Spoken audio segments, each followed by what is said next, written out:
Okie dokie, what's going on, everybody?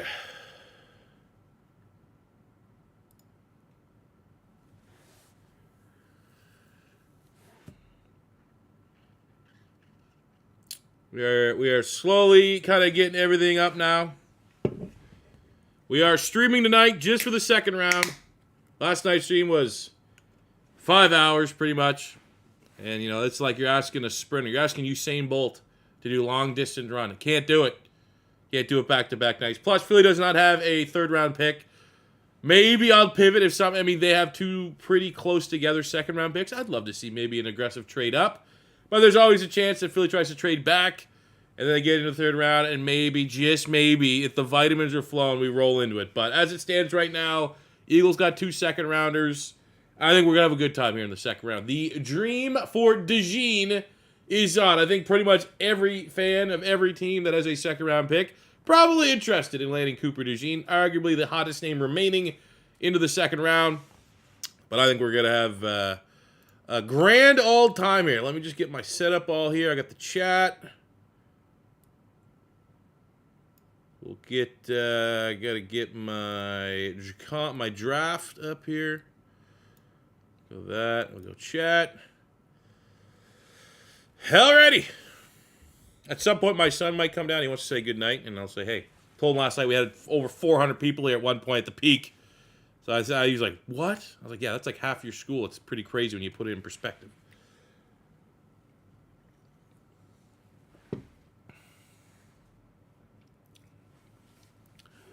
If the Bills trade down and they don't get their wide receiver stolen, well, I ask you, which wide receiver do you want? In my last mock draft that I dropped today, go check it out, I think Ladd McConkey would be my pick. Just looking at, you know, they lost speed. So if you want speed, you want your Gabe Davis replacement, Adonai Mitchell, still being on the board. Very interesting. Can I see if they're still available here? Status, here we go. Undrafted. I kind of agree with what they got here. I think Ladd McConkey is easily my top wide receiver. That is still available. I'll say also Eagles. I think the Philadelphia Eagles, not to turn every question that's not about the Eagles to the Eagles. I think Philly is absolutely going to be in play for a wide receiver potentially here in the second round. And I'll tell you right now, you know, who knows who's going to be available, but Ladd McConkey, Malachi Corley, Adonai Mitchell, Roman Wilson, Malik Washington. For my Eagles, I think they need a slot guy. Keon Coleman's a dog as well. I think Malachi Corley or McConkey, if they're both there, that would be like the dream pick for the Philadelphia Eagles. But Eagles don't pick till like mid-second round. And I think those guys are going to... I think there's going to be a run on wide receivers here early. But, I mean, you look at the top available. Kool-Aid McKinstry's still there. I mean, any team out there needing a corner. Dog. DeJean, dog. Johnny Newton out of Illinois, the D-tackle, dog. Jackson Powers-Johnson, the center. He was projected forever going the first round, but I think there's a little bit of a medical issue that might be pushing him back. Peyton Wilson at linebacker, dog. I mean, you say it every year. It's one of those things that's probably a trope at this point. But truly, I think the value that's still here, overall, this is not a ridiculous draft class. It's not an S-tier draft class by any means.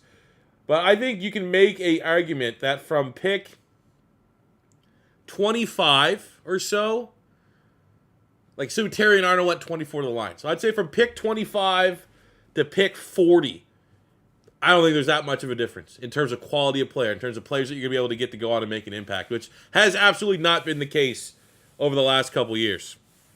What does the Eagles do with those 2-second picks? You know, I'll entertain the idea, assuming everybody is available right now. We'll just say, you know, because people could free fall. I would say the dream second round that has very slim chance would be McConkey and Cooper DeJean. That's what I would do. We get our slot wide receiver, and then we get our versatile defensive back that can play a little bit of everything. Yes, I would give Philly 8 corners to figure out who's going to make the roster, but you can never have enough depth. And obviously, you know, DeJean is a little bit of a niche, but Philly brought him in for a top 30 visit. They did their homework. And I think the fact that he can play inside, outside, he can play sub linebacker, he can play safety. That versatility is gigantic He could be like an Eddie Jackson in this Vic Fangio type scheme. And for the Philadelphia Eagles, you look at the corner room, and I talked about this last night. You have Slay, right? It looks crowded because you have Slay. We assume Bradbury's going to be here. It's just too expensive to move on from him, right? And you got Avonte Maddox. So those are kind of right now our 3 penciled-in starters. You'd love to see and assume Keon Mitchell can surpass and supplant Bradbury. But those are our 3 starters, and there's a 80% chance all 3 of those guys aren't on the team next year. So you draft, and I don't know if there's a Howie Roseman quote. I know Joe Douglas was saying he heard it before, and I assume it came from Howie Roseman. But a luxury pick today is a necessity tomorrow. And I feel like that is the perfect way to describe Cooper DeJean. But I'd say Cooper DeJean, Ladd McConkey. I mean, obviously still, you open up the corners there. Kool-Aid McKinstry, I'd be cool with. Johnny Newton for that front 3. He would come in and compete with Milton Williams. I'd love that pick. Malachi Corley in the slot. Would love that. Him or Ladd McConkey, I'm laughing. You look at the linebackers, Junior Colson. I'm not as high on him. I have Edgerrin Cooper and Peyton Wilson ahead. But Edgerrin Cooper, Peyton Wilson, Junior Colson. We got a linebacker. That would not be bad business for the Philadelphia Eagles. Fisk could play on that front 3 rotation. Interesting to see who the NFL has here. Rook or Hororo and or Michael Hall, 2 more D linemen I think would be interesting for Philly. Jeremiah Trotter's a big name value. I don't think there's, I would say it's not the end of the world if we go get him, but is what it is. Cooper Beebe at guard, at competition at that right guard spot wouldn't be, there's so much value. We really need to get through the first 10 picks to kind of see how the board shakes for me to really get vibes. But I would say positionally, if DB's the best player available, I would go DB again. That is if DeJean or McKinstry is there, if they'd be aggressive to go get them. But ideally, assuming those guys are probably gone, I would love to see one of slot wide receiver, off-ball linebacker, rotational D tackle for this front, add a little bit more depth from a pass rush, interior pass rush, like a Michael Hall or a Horo. The spinning around, just because we're going to talk about the Eagles because the draft's about to pick up. It's going to be other teams. I would make the argument, guys, I don't want. Maybe that's a better discussion to have. Looking at these players that are available, guys that I don't want. Position, honestly, I'd be all right with any of these guys. We're obviously not going to go tight end. We just got depth tight end there, CJ Uzuma. So I don't think we're going to be looking tight end. Devondre Sweat, I guess if the value's there, but we already have Jordan Davis, and I think you got Marlon Tuipulotu. I think he's an underrated run defender for that front. Not a big Troy Franklin guy, I guess. If we are going wide receiver, I think we got to go with a guy that's primarily going to play in the slot. I think it kind of opens up the discussion of Tyler Guyton last night, which if Philly goes offensive line, let's get a guy that can play guard. Maybe a guy that can play guard and tackle, and eventually is that Lane Johnson replacement. But don't get just a tackle only. A Tyler Guyton, a Marius Mims, that'd be a bummer. So I'd apply that here to wide receiver. And unless they really love Adonai Mitchell, I'd rather get a slot guy, not an outside guy, which I think Troy Franklin, I think Adonai Mitchell probably fits that role a little bit. There's not too much, though. Maybe I could see Philly maybe going with maybe an Outlier. If we get this guy from Yale or Blake Fisher or Christian Haynes, a guard. I'd still, at most offensive line picks of the players that are available, I'd be a little bummed out with. I guess the question would be the lineman that I would be all right with. As far as tackle is concerned, if we're looking for that Lane Johnson replacement, I like Patrick Paul out of Houston. I like Javon Foster out of Mizzou, Suamadia out of BYU, Rosengart from Washington. Those are the tackles that I really like if we're talking this round. As far as just guard, if we want to look for competition at that guard spot, I would love a Cooper Beebe selection. I know Philly showed interest in both Brandon Coleman of TCU and Mahogany out of Boston College. We got the Canadian Isaiah Adams there. I'll always take more Canadians on the roster. But we got to wait and see, man. The board really needs to settle before I can truly start honing in on some guys that I really want the Eagles to get.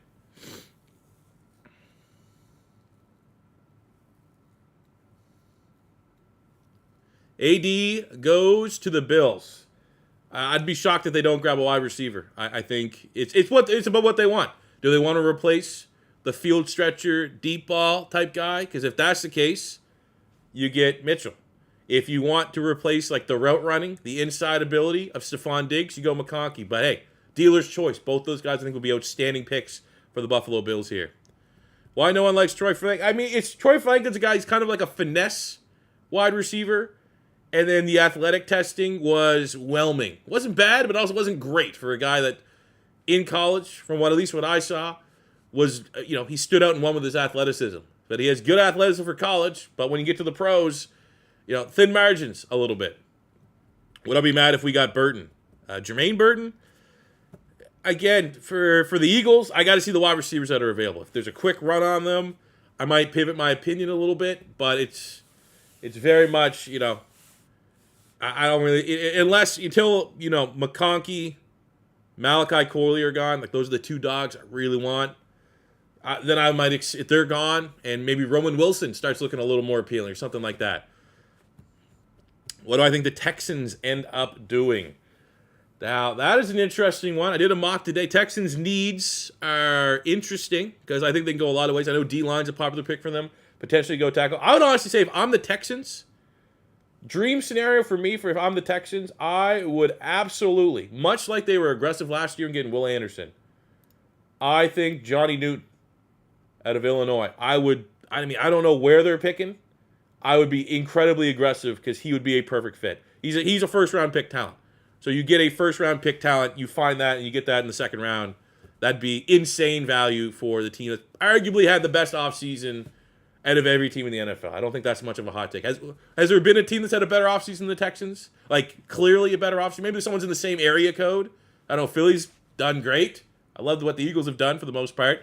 That's biasly a little bit. But I think from an unbiased, take a step back, look around the league approach, it's hard to say any team's been better and got better than the Houston Texans. So if they could find a way to trade up and get DeJean Newton, that would be ridiculous. That'd be where I would go.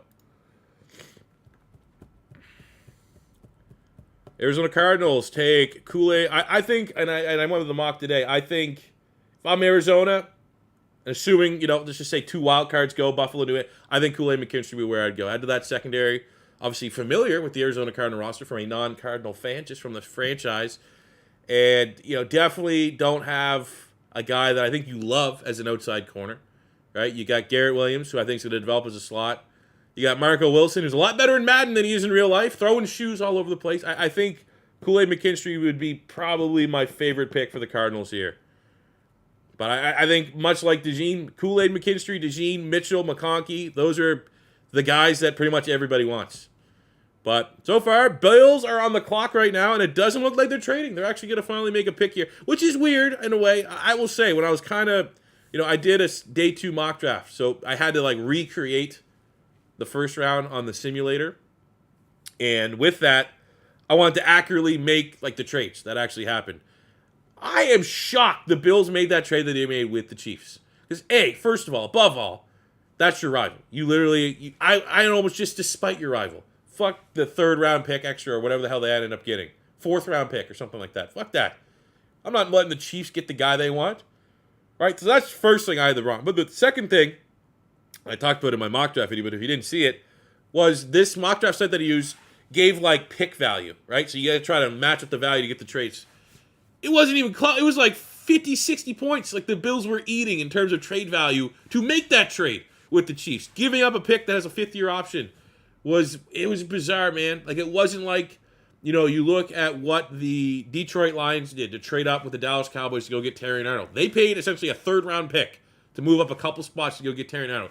If I'm down, that makes sense. I'm picking up a nice premier pick. Bills did not get that in return from the Kansas City Chiefs. I thought that was, I don't know, man. I thought that was a dumb decision. I don't like it. I don't know, man. That's the exact same as trading with a rival. Even though they're not in the division, that is a rivalry in the AFC. Arguably the biggest one right now, because obviously the overtime rules and all that stuff is, I think, Chiefs-Bills is right up there. It's a top 5 rivalry right now, and you just let them get better. let you finesse you? Like, come on, man.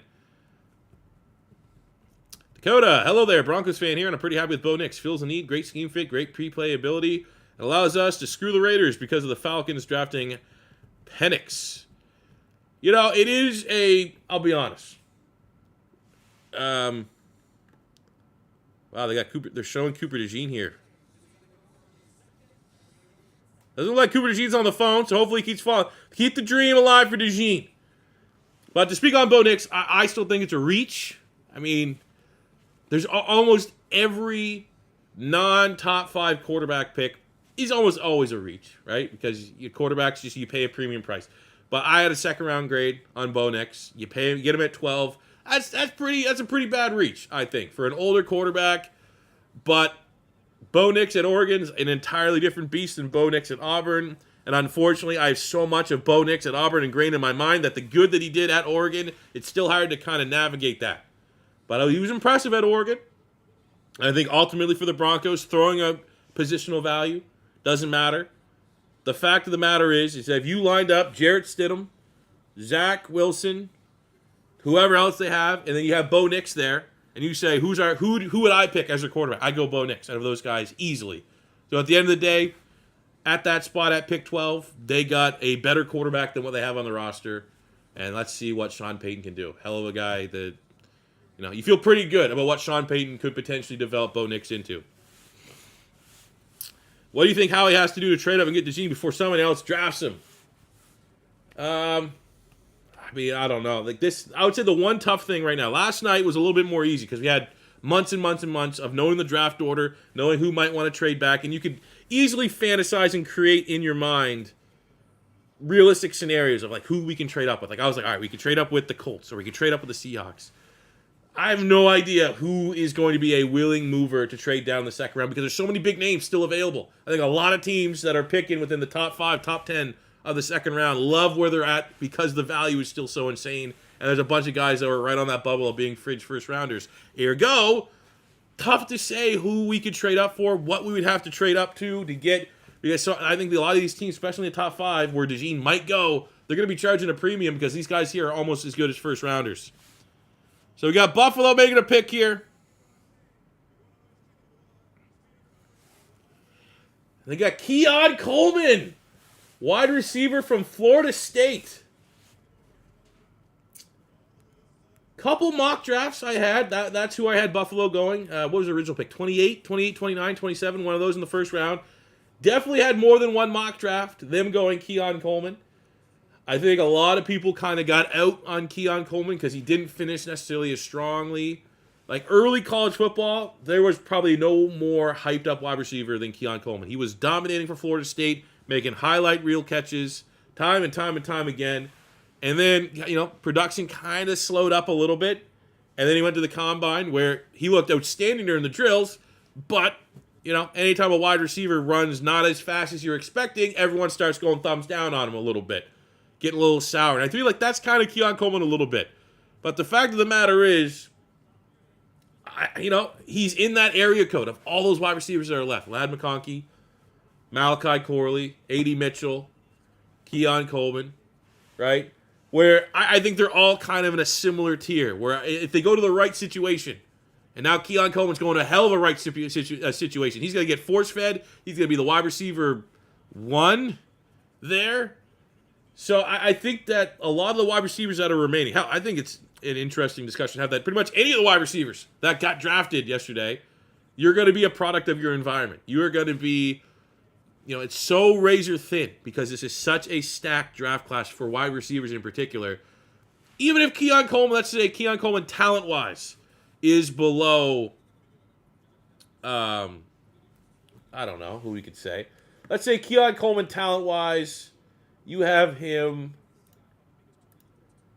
below, Brian Thomas Jr., Ricky Pearsall, Xavier Legette. We'll just say those because those are the guys that went.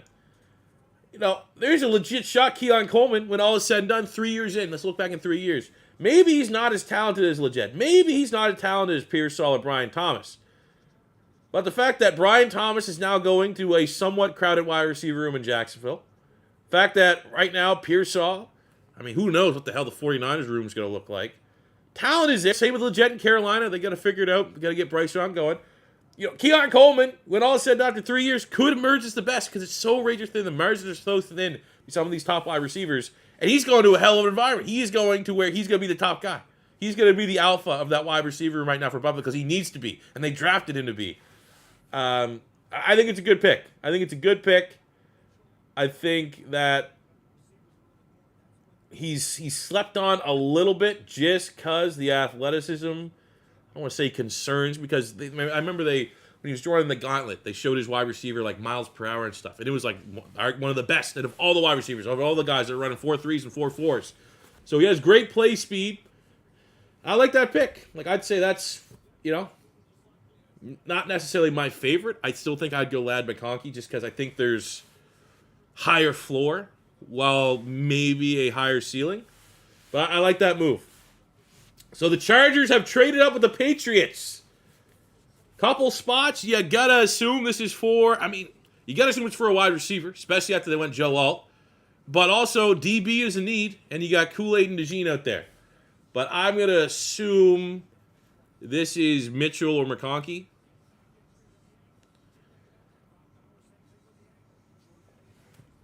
Now, we got some comments here. I'm on a snowback skin. I'm a great snowback skin. Thank you. I know that's a compliment. I know that's an outstanding compliment. Cheers to you. Matt Myers, Vikings fan in the chat. How do we feel about JJ? As long as Justin Jefferson, as long as the other JJ likes that JJ, I think no matter what anyone says, you're good. Right? I think JJ McCarthy, I like Michael Penix a little bit better. But JJ McCarthy's younger. JJ McCarthy has the pedigree. JJ McCarthy has the upside. Going to a great environment to hit that upside, to develop. If you made Josh Dobbs look great, what do you got to do with McCarthy? So I think it's a great landing spot. Be interested to see his development and really what his ceiling is and if he can achieve that ceiling. Chargers pick is in.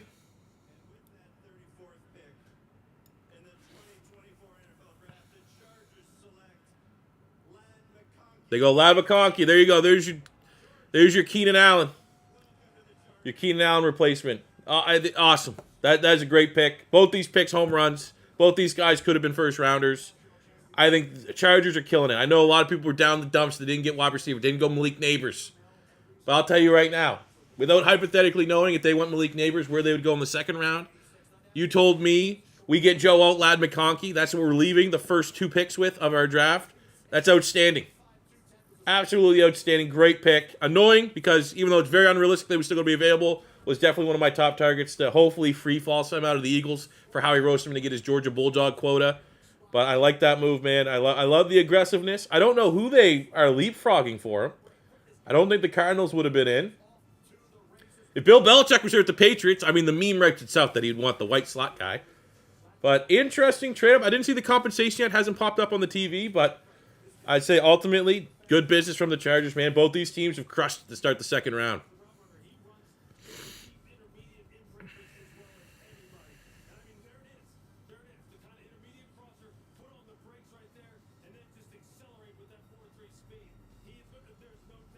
If both Edgerrin Cooper and DeJean are still on the board, do we take both or choose one and go wide receiver? I'd like to think that they're both on the board. Philly's picks are like 2 picks apart, that we'd get both. I'd say push comes to shove, Cooper and DeJean. Cooper are there. I think we go the DB because we did more homework on them. And if that's the case, I'm telling you, if we don't go linebacker now, Trevin Wallace out of Kentucky is the linebacker I want. Like, if I'm ranking my linebackers right now that I want for the Eagles, let's go here, linebacker. I would go Edgerrin Cooper 1, Peyton Wilson 2, Trevin Wallace 3, Junior Colson 4, Trotter 5. Trotter, that's just nepotism pick. But there we go. We got the Falcons have traded up, trying to make up for the memes. I think this could be a DB. This could be Kool-Aid McKinstry. This could be Cooper DeJean. I'm thinking it's DB. Let's hope the dream for DeJean continues past the third pick. But then also it's just more frustrating because clearly you'd have to trade up, I think, to get DeJean. And you're telling me Philly didn't want to trade him and go get him. You're going to let Atlanta be the guy to go trade up and get him. But I don't know. It feels like McKinstry might be the pick here. If I had to just guess. Tito Williams, your Nate transferring. I'm gonna hope to God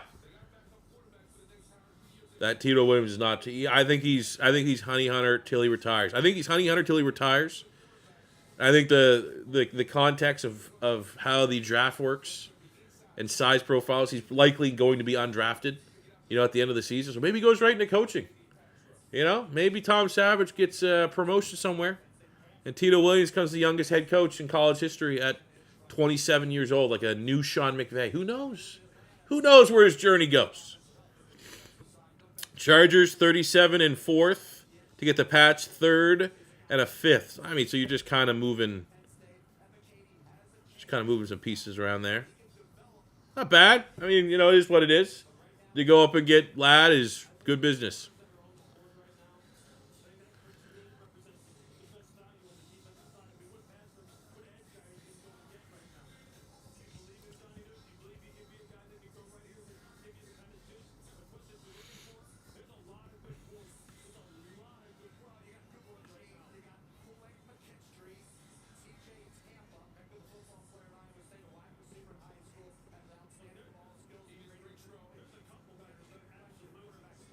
All right, pick us in for the Falcons. Please let the dream continue. But you know what? I think the Falcons are down so bad after the Penix trade. They get DeJean. They get that big win in the second round. You can't help it. Like, all right, there you go. You got something here. You're leaving this draft with your head, at least day 2, with your head held high a little bit. But if I had to guess, I'm saying Kool-Aid McKinstry. What a name. Just casually glossing over the fact that there's a human being that obviously it's not his real birth name, but I'm pretty sure like government name goes as Kool-Aid McKinstry. It's hilarious.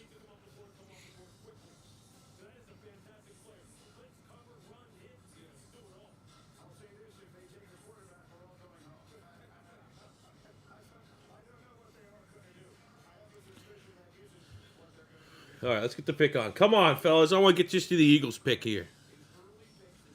You need the Iowa punter to go round 2 or round 3 for a bet.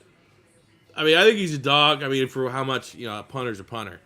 But, I mean, I heard of, people that, make punting content. The BYU punter.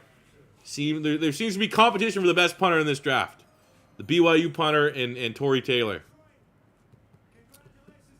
Don't be DeJean. Come on. Keep the DeJean dream alive. Get Kool-Aid McKinstry. Come on.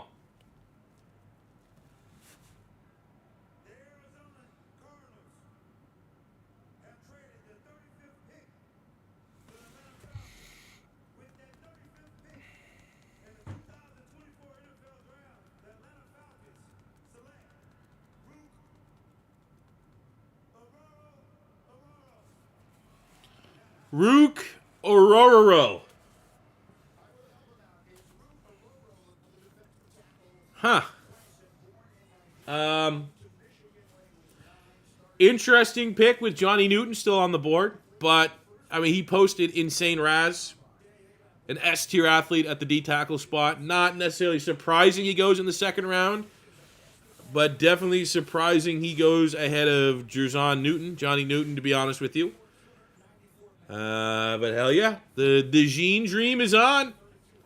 Don't think that's we clowned on the Penix trade a little. I don't think this is. I will say the fact they traded up is a little confusing. I'd assume that he would still. I mean, it's assumption. Who knows? But I would assume that he still would have been available at their actual pick, right? Where they were picking 11th. I don't know. That's a tough one there, Falcons fans. I'll say that.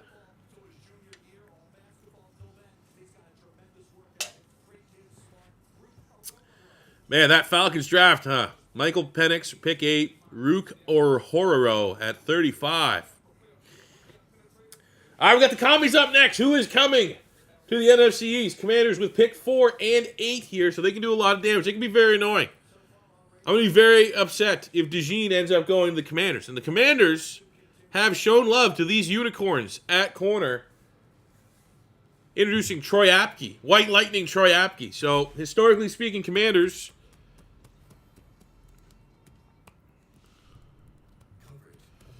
Newton must have something with his medical since Darius Robinson and...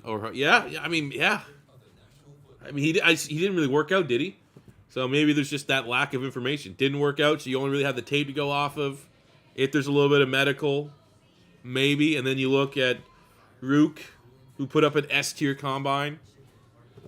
You know, I think he had the highest RAS. I'll pop that up here. RAS.football. Let's see. Oh, Rook. I know it was insane RAS. Like a 9.7, 9.8, which is like one of the best I've seen in a minute. Where do I think DeJean goes?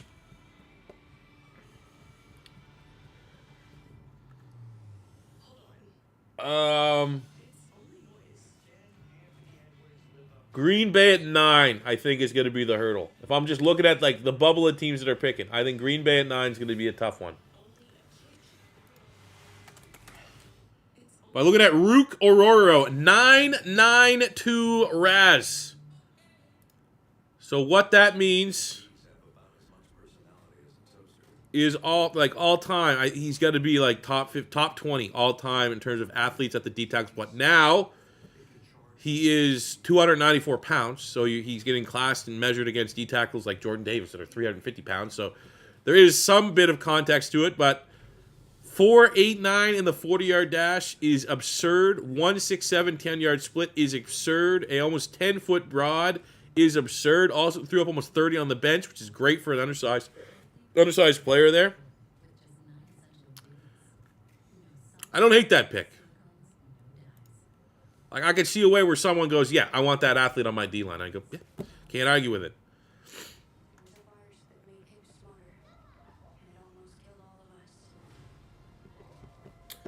But Commanders pick is in. We know the Commanders love Alabama players, right? So Kool-Aid McKinstry to that secondary. Try to get younger. Try to build something there with Forbes.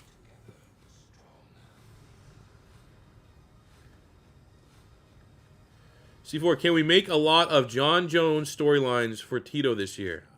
What do you mean? John Jones, like the fighter?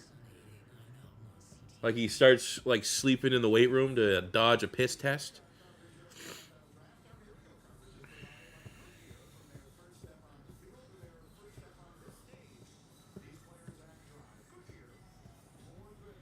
We got our vitamins on deck. I will say, if Cooper DeJean gets picked, that's how I'll bust him out. If Cooper DeJean gets picked here before the Eagles pick, we gotta eat those Cooper DeJean vitamins and cope as good as we can. But hey, we got 2 Commanders picks here in this window. I hope they botch it. I think they botched going Drake May, not for us, and they went Jaden Daniels. I think that's a botch, but I don't want to say that mockingly, because I like Jaden Daniels. I don't think Jaden Daniels is a bad player at all. I think Jaden Daniels is a fine quarterback. Fine developmental quarterback. Fine guy to see if he's the guy for the Commanders. However, Drake May, man. That's a pass. How'd you pass on Drake May? All right, Commanders pick is in. What is this? Got this guy taking a selfie? Who the hell's 28? Is that Clinton Portis? Daryl Green?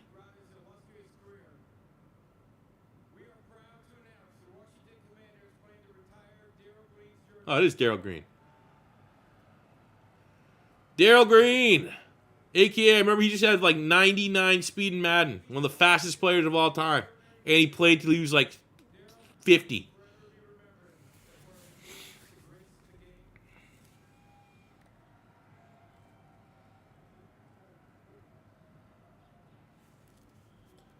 Pick is in back-to-back. Let's go. Let's pick it up. The Commanders are retiring number 28, Daryl Green's number. Cool. Make the pick.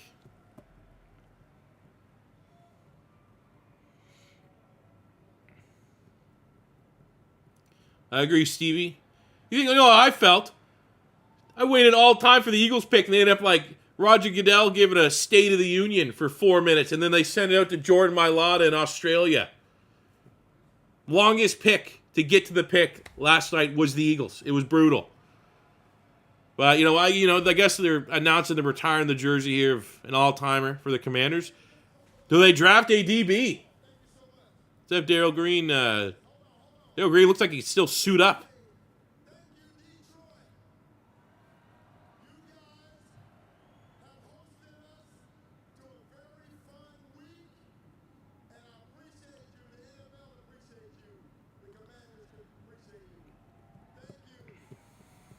What are your thoughts on all the new jerseys recently? Next Madden will be fun. Hey, I hope the next Madden is fun. But if it ain't, we got college football. We actually have an alternative this year to play. Make the pick! He's shouting out the Department of Motor Vehicles. What up, DMV? Can you work a little faster? Jesus. Let's get back to work at the DMV. Let's get some driver's license out here. Make the pick. Holy shit. All right, I hope this guy's a bust. This is taking too long. Troy Franklin.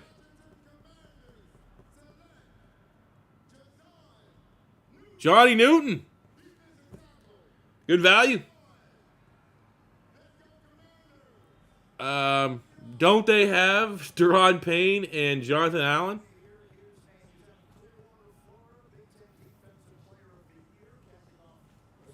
I think the value is definitely there for the Commanders. Do they think he can be like a Cam Jordan, play a defensive end? Like Cam Jordan's like 285, Newton 290.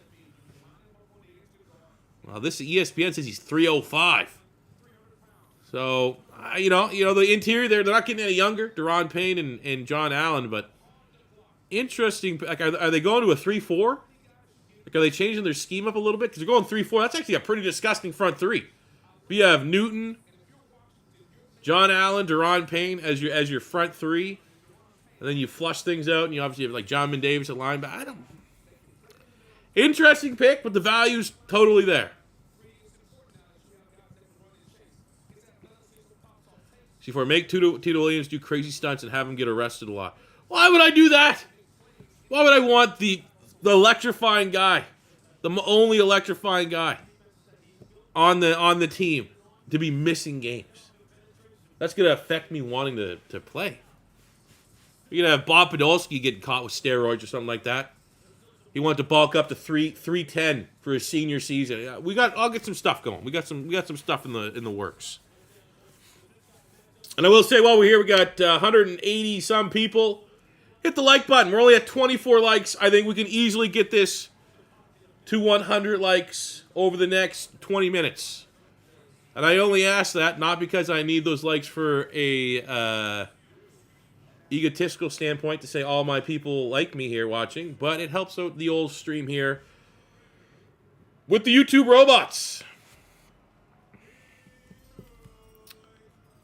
And they'll be like, everyone that wants to see 2024 stream, they see all the likes. Likes push the stream up a little bit. We'll get some more eyes here. That'd be very much appreciative. Patriots pick is in.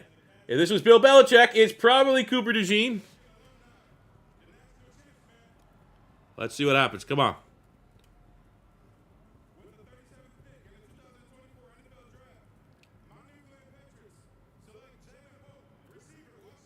Jalen Polk, wide receiver from Washington.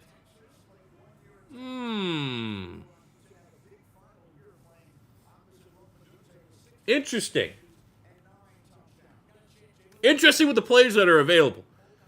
You're taking Polk over Adonai Mitchell. You're taking Polk over Malachi Cole. You're taking Polk over Roman Wilson. You're taking Polk over...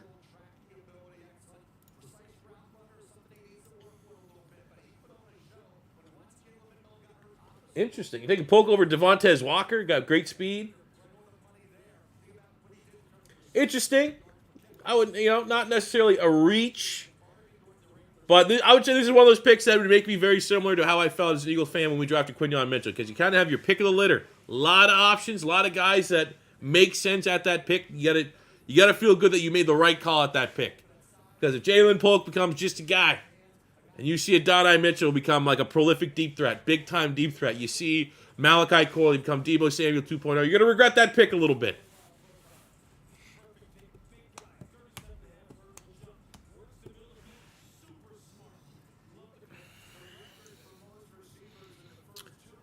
What's up, Timmy? Tim Whetstone, ladies and gentlemen. Channel legend, as far as I'm pretty sure the first stream mod, back when I somewhat streamed occasionally. I'll say this.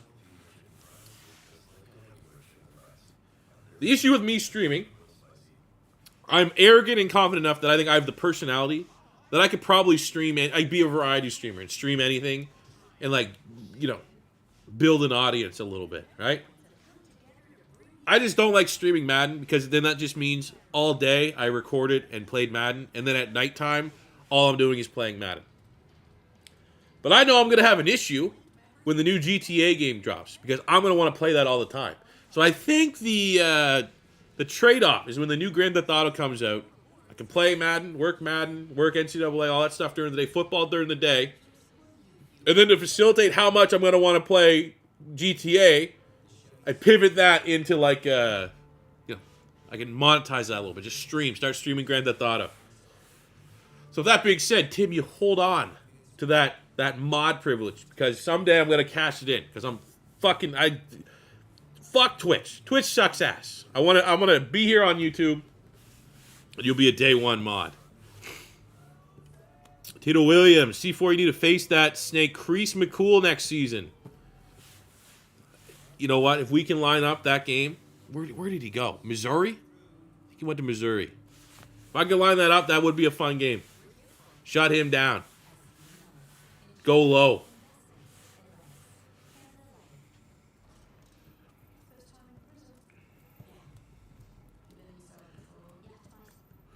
All right, biggest loser and winners from day one. Anthony. All right, well, we're here at the commercial break.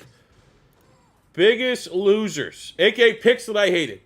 I'm going to say I'd be worried with the Commanders that passing on Drake May is not going to age well. But it's not enough to say that's a bad pick. I mean, Michael Penix going to Atlanta, that's a rough one. If they didn't get Kirk Cousins, I wouldn't even think about roasting that pick. Michael Penix was my fourth quarterback in this year's draft class. First rounder. Have him as a first, second rounder in Madden context. On my draft board, it would say Michael Penix 1-2 projection. But the fact that you gave Kirk Cousins off an injury $100 million, and then you got an old quarterback already, an old rookie, that's an absolute L.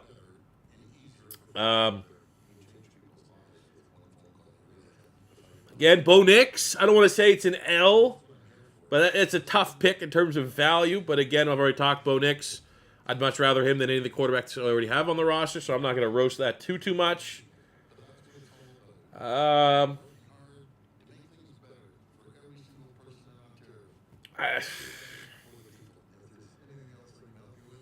say those would be my losers. As far as winners, Patriots getting Drake May at 3, easy dub. I mean, a lot of these other ones are kind of template picks for a minute there for the mock draft.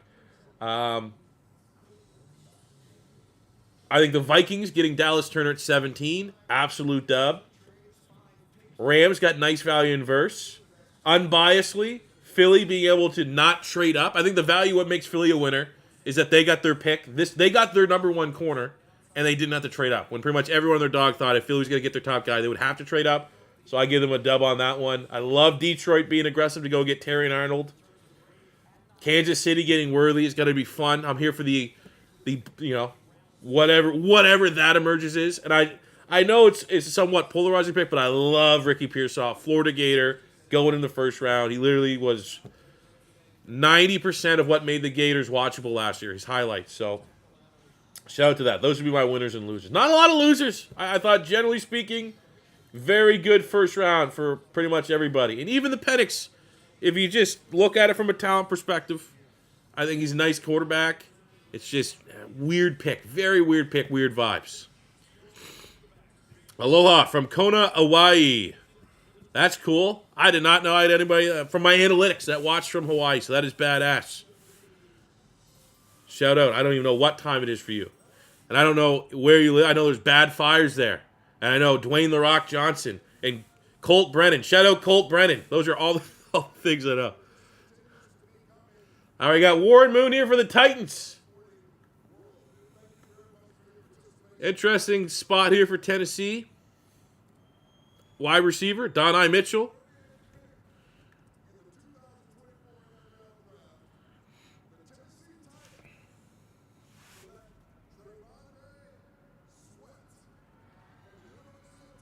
They go T'Vondre Sweat, nose tackle from Texas.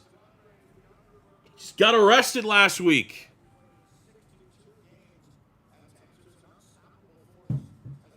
Wow. Yeah, not really a reach. Maybe with the off the field stuff that's kind of come to light. Surprising. But, you know, this is a good range for a guy that's going to be a high floor nose tackle. Is what it is. Like T'Vondre Sweat. Who's the guy Dallas got last year? Oh, I can't remember his name. The nose tackle guy. Like Sweat's like same kind of value. Oh. Carolina trades back to the Rams. Oh, this could be Cooper. But not a bad pick for Tennessee. I think the only thing that makes that kind of interesting is just the off-field that just recently happened with Sweat. But, yeah, I mean, you put him and Jeff Simmons on a D-line. That is pretty good. We need to bring back the Beast Mode TV for the game. Yeah, that'll be my streaming channel. Beast Mode TV.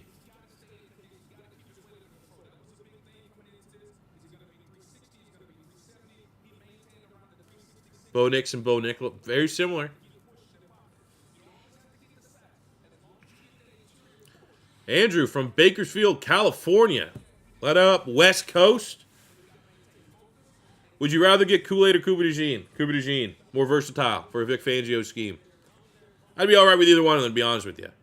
But I think even when you bring up Cooper DeJean to the Eagles, you start going to be like, who's going to be the odd man out there? Right? Does Eli Ricks get released? Like, I want to keep him on the roster. Does Keely Ringo get released? Like, what happens to Keely Ringo?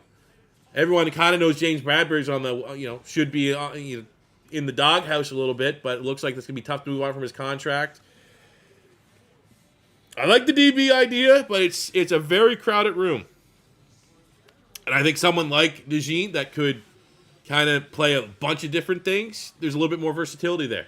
And I also think if you go DeJean, might not be great for Avonte Maddox to make the roster, because I think that's a very similar role potentially.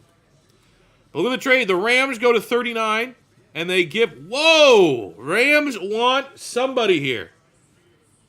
The Rams have traded 2 seconds and a fifth to move up here to pick 7.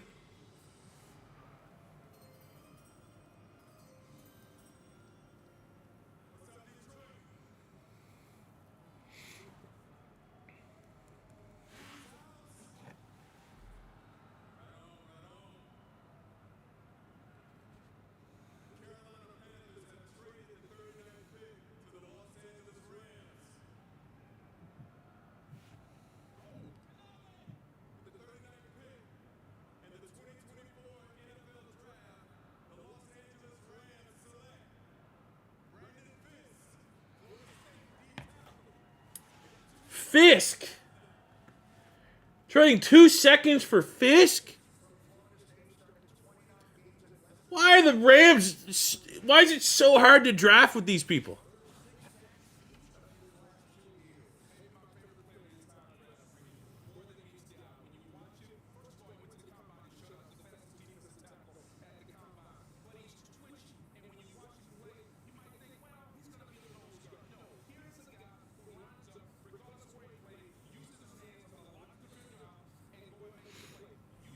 That is a very expensive trade-up.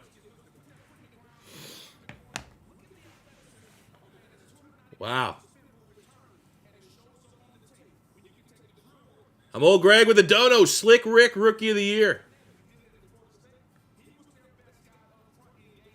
I'm not going to be honest. I don't get the reference. I probably should. Thank you very much for the donation. Tito Williams. Tito Williams, he ain't arrested. I'll tell you right now. Tito Williams, not arrested. Eagles have traded up. And the pick is in. All right, we're going live. The Eagles have just traded up. I need the compensation. What's up, YouTube? C4 here, live. And the Eagles have traded up. The dream for DeJean. Cooper DeJean still on the board. Malachi Corley still on the board. Show me the available right now. Guys that I can live with this trade up. I don't know who they're trading up for. I can live with Kool-Aid McKinstry. Malachi Corley. Sure. Jackson Powers Johnson, I guess, if they don't like moving Cam Jurgens inside the center. You want to keep him at guard. Peyton Wilson, I'd be all right with. Cooper Beebe, I'd be all right with. They could be a little rich to get Jeremiah Trotter. You go in the next set of picks here. Oh, man, my heart is beating because there's a shot. Edgerrin Cooper would be all right with. Michael Hall would be all right with. Please, God, let this be Cooper DeJean. Please. Oh, my God. If we traded up with DeJean on the board, I can't even look at the chat right now because there's a chance it's been spoiled on social media. I don't know, and I can't even see what the compensation is yet. I'm going to be arrogant to the compensation, and we're going to stall because the Eagles have traded up. It's at a commercial break. While we're here, I guess we'll pivot because it's live. Who would I hate with this pick? We just traded up. Who would I absolute wet fart? Are you kidding me? Troy Franklin would be one of those. I mean, some of these guys don't make a whole lot of sense anyways. Troy Franklin would be weird, but could go in that range.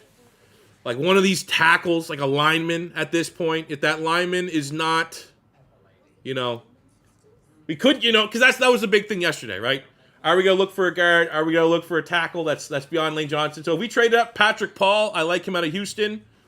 Suamadia, Roger Rosengarten. Those are kind of the three tackles that I think I'd be all right having them sit behind Lane Johnson. And maybe it's still a little expensive to trade up, knowing they have 2 seconds to get that successor for Lane 3 years down the road. But I can live with those guys because I think they're really good players.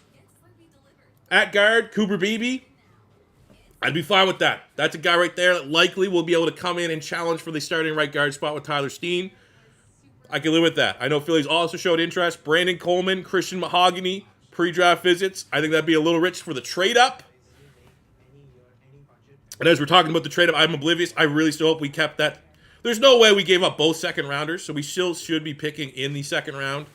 Again, I'm going to imagine it's some sort of future. Again, I can't look. I can't look anywhere because you got to keep the mystique.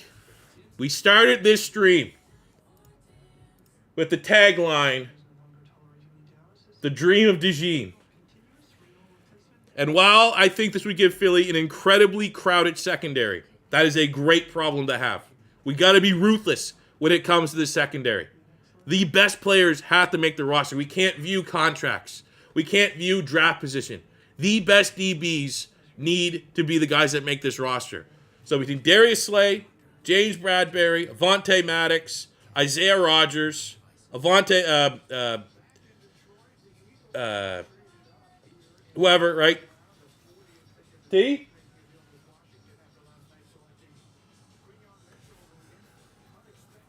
Okay, we gotta go live.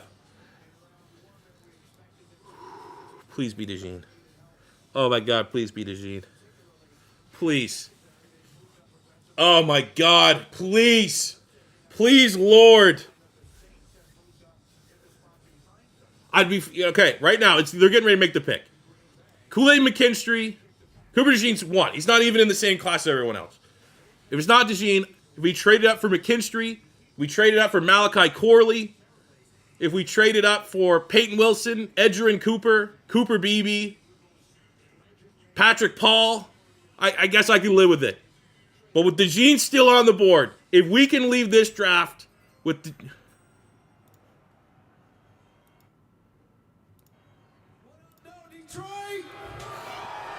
Oh, please. Hey, first off, I want to What's up, BG? Please, blue, BG. Go blue all day, baby. Hey, Please. E-L-E-S, Eagles. Come on. You already know. All day, Dallas sucks. All day. All day, Dallas sucks. Let's go. Come on. Hey, but you know it's an honor to Oh, be here we go. here. Here's a fucking Talking about speech. City of Come on, Howie. You have redeemed yourself as a drafter. 13 years ago, You've made a meme and a joke out of this league as a general manager these last couple years since the Jalen Reagor fuck up. I'm definitely excited to be able to Come on. watch this pick. And the Washington Commanders have traded the 40th pick to the Philadelphia Eagles. Come on. With the 40th pick in the 2024 NFL Draft. Come on. The Philadelphia Eagles select Cooper DeJean, Yes! DB. Yes! Let's go. Yes! Defensive back of the year. Yes! Made an enormous impact on special Fuck yeah! returning punts. Huge Let's part of fucking go! Iowa defenses now. The Eagles have Yes! that second Oh my God! For DeJean's versatility will play anywhere in that defensive backfield. Yes! The guy who was cleared for all football activities April 13th. Yes! God damn it, let's go! During practice in mid-November. Missed the final 4 games of the Let's go!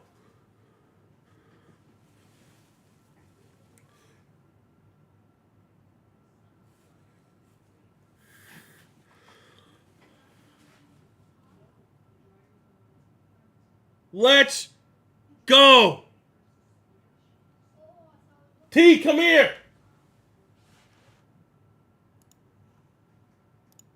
T! Tyson! Come here! The Eagles just drafted my favorite player in the draft. They traded up to go get him. What? Yeah, come say what's up here on the stream. No. 300 people. 300 people are looking. 350-some people are looking. Come just say what's up real quick. It's going on YouTube in a video. Come here. Give me my good night squeeze. Just real quick. Okay. Good night. Can you say, go Eagles? Go Eagles. Can you say Cooper DeJean's the best?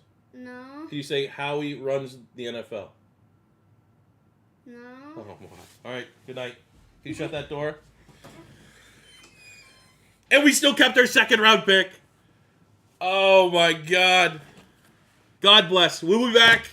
This is going to go up in... I mean, this needs to be its own video. We'll be back with the next Eagles pick.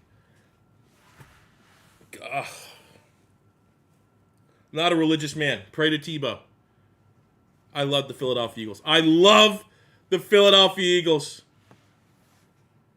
Cooper DeJean is a Philadelphia Eagle.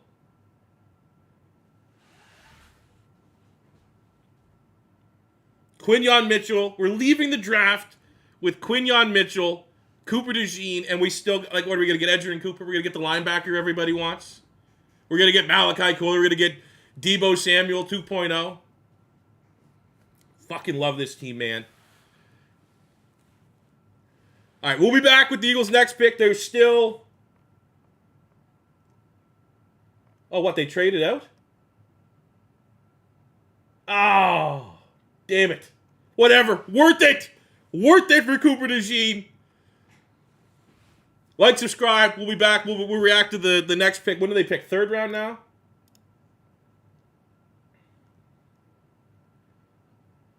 We got 14th in the third round.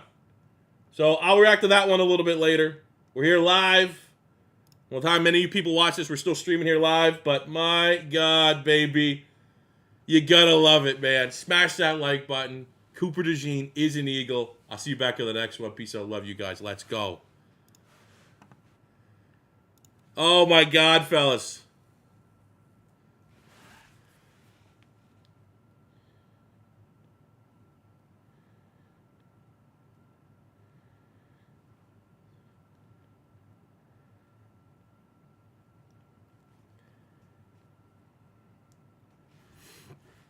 Oh. I don't know if you. I need to get that clipped. That's a great reaction. My God, fellas.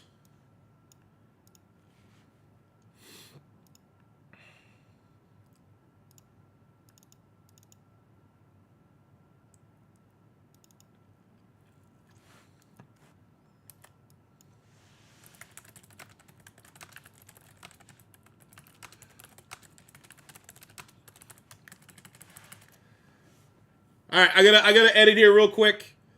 You know, we do it for the YouTubes here. Coleman, Christian, the Saints, love that. Looks like they traded up. Great value as well for that just being the pick that's kind of withstanding right now. Oh my God.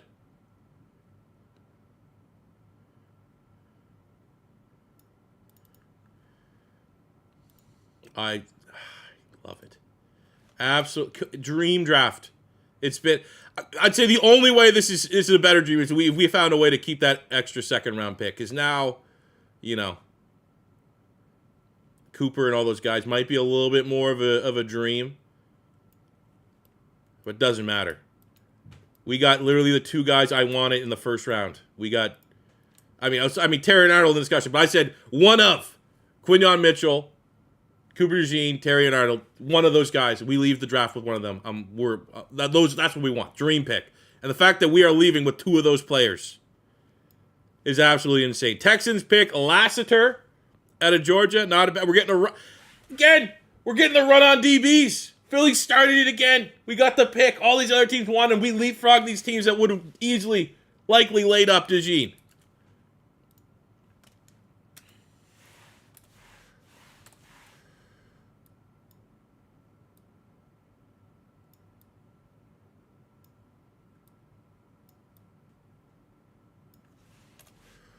Oh my God, fellas.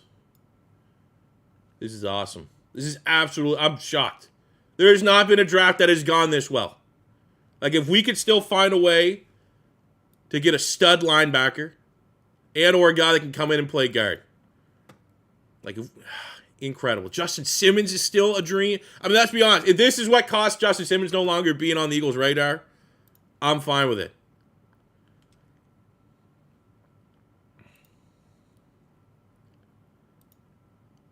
Cooper DeJean is an Eagle.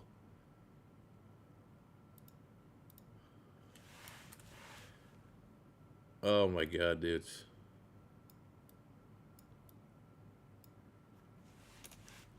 Insane. Absolutely insane that this has worked out this way.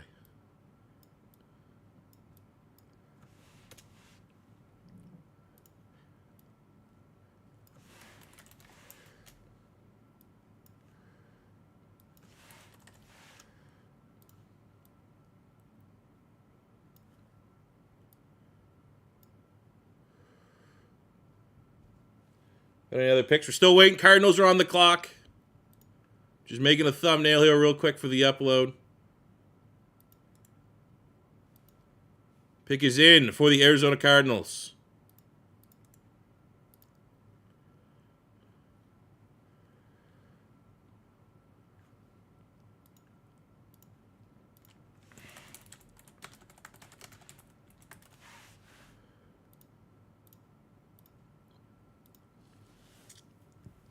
Fellas, man, I don't know.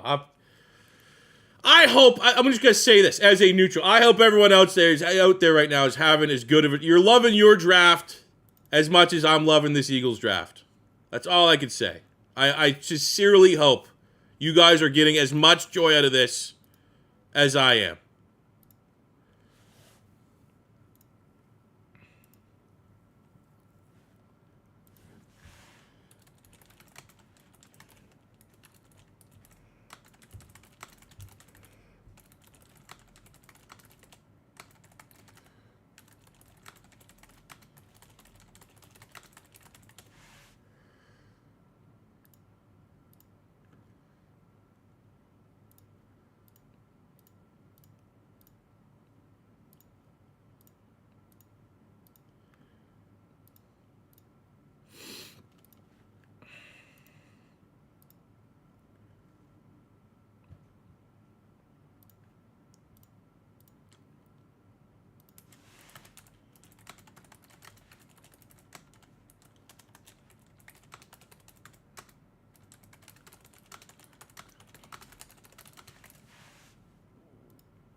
Just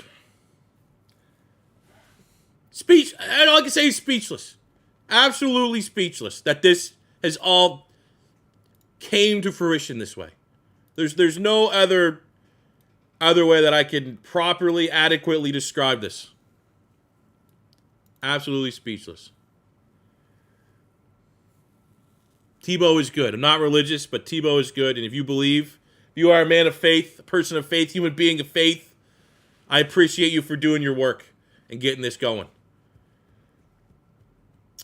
I'm old Greg. Old Greg. I remember that meme. Remember that video? Come to Santa Cruz. I'll buy you some beer and we can talk Niners, Eagles over steak. Hey, I'm there. I was assuming Santa Cruz is in California. That is a long flight. I've turned down opportunities.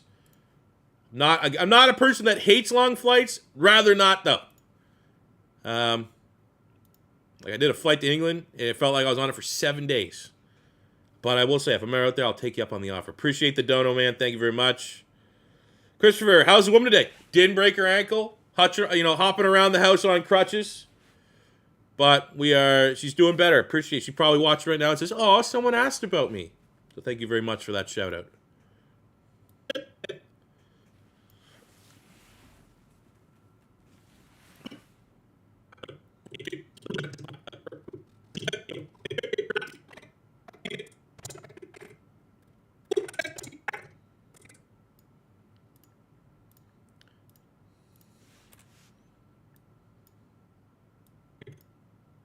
Okay, just 1 second to mute the mic. I've traded the 40th pick to the Philadelphia Eagles. Come on! With the 40th pick in the 2024 NFL Draft. Come on! The Philadelphia Eagles select Cooper DeJean. Yes! DB. Yes! Let's go. Yes! Defensive back of the year. Yes! Made an enormous impact on special Fuck yeah! returning punts. Huge Let's part of the fucking go! Iowa defenses now. Yes! Oh my God! DeJean's versatility will mean he can play anywhere in that defensive backfield. Yes! Who was cleared for all football activities April.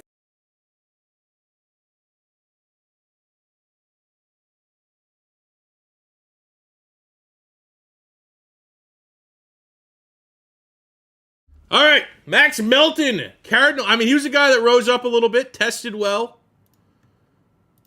I'm just sorry, fellas. I'm just clipping the DeJean reaction. We're gonna put that up on the old Twitter feed. But after that, now Eagles have no longer picks. We're just gonna be chilling. We're gonna be vibing. We're gonna get that Cooper DeJean pack. Close this stream out. It's gonna be good vibes only.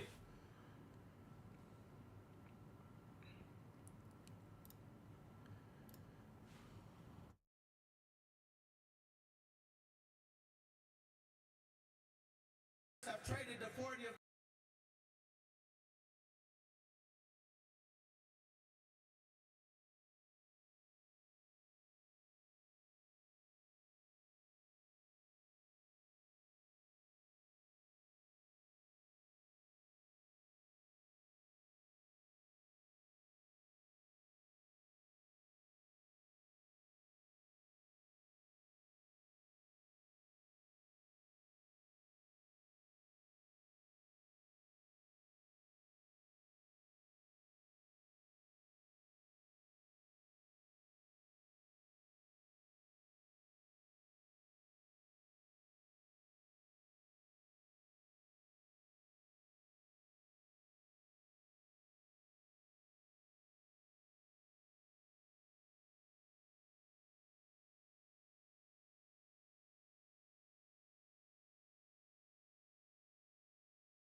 Top center. He was a unanimous All-American Mel. He'll be among the heaviest centers in the league immediately, but has great athleticism. By the way, went to the same high school in Draper, Utah, as Zach Wilson. Yeah, he did 6'3.5". You said big 328 pounds and 30 reps with a 32 vertical. You talk about the ability as a run blocker, power-based to grab, torque defenders out of the way, the athletic prowess to get the job done in space. What he needs to do is sustain better when doing so. Could be more consistent with hand placement and pad level and pass protection. Good alertness, handling twists, effective combo blocker, and he anchors pretty well. Good Senior Bowl week. You know, if I say he showed a little more bend, he's the second highest rated center or third highest rated center with Zach. There we go. I think I was talking without the mic on. All right, we're going to settle down from the DeJean. We're coming down. We got some donos here. Appreciating Miss C4. Let's go. Looking like we want Jeremiah Trotter Jr. That could be cool. What do we got? Come to Sydney, Australia. I'll buy you a Cooper's Ale and probably call you a C Mike Hunt, kind of. You called me Mike Hunt. Appreciate the dono. I think I would actually like to visit. I got some buddies that I would say Sydney, Australia in general. I don't know necessarily where they're going. Popular travel destination amongst like people I went to high school with and some of my buddies. Like I know a bunch of people. I'd say like 5 to 6, which I guess is not a lot, but it is relatively a lot that have actually traveled down there. And I'm not one that's like I don't want to go there. There's big spiders and stuff like that. I'm fine for the most part. I'd probably be going somewhere nice enough that I wouldn't have to worry about that shit. I'd like to go there. You know? Steve Irwin is a hero of mine. Love Steve Irwin. So I'd honor him by going to Australia. Thank you very much for the donation. Christopher Rushing. Who do the Cowboys go for this round? Their pick is coming up. In my mock draft, I had them go running back. I think Trey Benson would be cool. Like, look at their running back room right now. Not particularly good. Very anti-Dallas Cowboy. Did not have a good rushing offense. All right, we got Jackson Powers Johnson going to the Raiders. Great value. Ooh, Edgerrin Cooper goes to the Packers. So definitely one of the guys that was near the top of the list, the dream mock draft for the Philadelphia Eagles, dream haul that they could have got. And there's been rumblings that he could potentially slip a little bit. Dane Brugler, who makes the Beast mock draft. Draft guide, sorry. Had him as a second, third round grade, so there was potentially a chance there. But, you know, we still got some linebackers. Assuming Howie Roseman is just going for the dream draft. Peyton Wilson, Junior Colson, Jeremiah Trotter Jr., Trevin Wallace. There's still some great linebackers that could be available there. But Green Bay going Edgerrin Cooper, I mean, anytime. Any guy that I would love to somehow fall to the Eagles gets picked. It's going to be a little annoying. But you look at Green Bay, they got rid of Devondre Campbell, so they need to beef up the interior of that defense a little bit. Cooper, great athlete, big-time linebacker, versatile player. Good pick for them. Carolina Panthers on the clock. I honestly think Panthers go BPA here. You know, looking at who's still available for Carolina, I think if I'm the Panthers, Malachi Corley makes sense. Adonai Mitchell makes sense. Double dip at wide receiver. I assume that's kind of where I would lean a little bit right now for Carolina.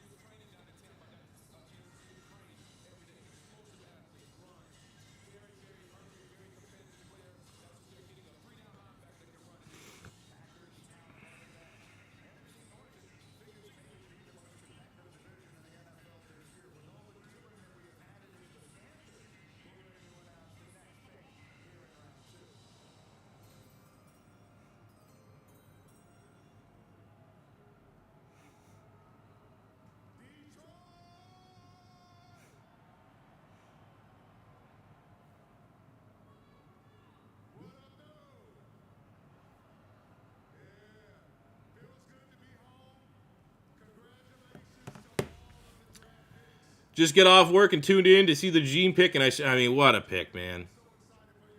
That goddamn Stingray. Absolutely. I mean, I will say, now as a parent, like the fact that like Steve Irwin's kid is like equally looks like just like the perfect human being, pretty badass. It's like reincarnated. Your favorite part of the dono is that an ad hit you right in the read, and I... Okay, what I said, Libertos, is I know you're going to call me a Mike Hunt, and that's a term of endearment to your people, and I would appreciate it. And I said, and basically, long story short, I actually, surprisingly, for my area of Canada, buddies, people I went to school with, they've gone to Australia. Like, it's a popular travel destination. Surprisingly, love going down there. And I know, like, the knock is like, oh, there's big spiders and stuff like that. I'd like to think that I am man enough that wouldn't bother me, and or I'd flex a little bit to go somewhere nice where I really have to worry about all those creepy crawlies and things that could potentially kill me. I'd love to go there. Long-ass flight, though. I think the flight would be the hang-up. I would not want to, I don't even know what that would be, 17 hours. But I would love to go down there. I'd hang out with you. I'd definitely would link up with, like, Param Crow. That's my boy. Carolina Panthers go Jonathan Brooks, running back of the Texans. First running back off the board. Interesting. Over Trey Benson. I mean, Brooks, interesting case. A lot of people surprised he declared this year. I think that there is absolutely a shot that if, like many expected, he would return to Texas. Probably the top running back next year. So why not be the top running back this year?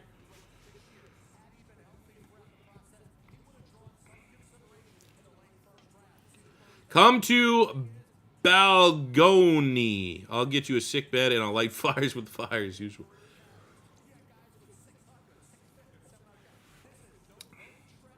Panthers go RB or Mitchell. I mean, I will say, honestly, that's anti-Canadian. The fact that they, seemingly already have just disrespected Chuba Hubbard, right? That's anti-Chuba Hubbard. But also they're realizing they made a mistake paying Miles Sanders what they paid him.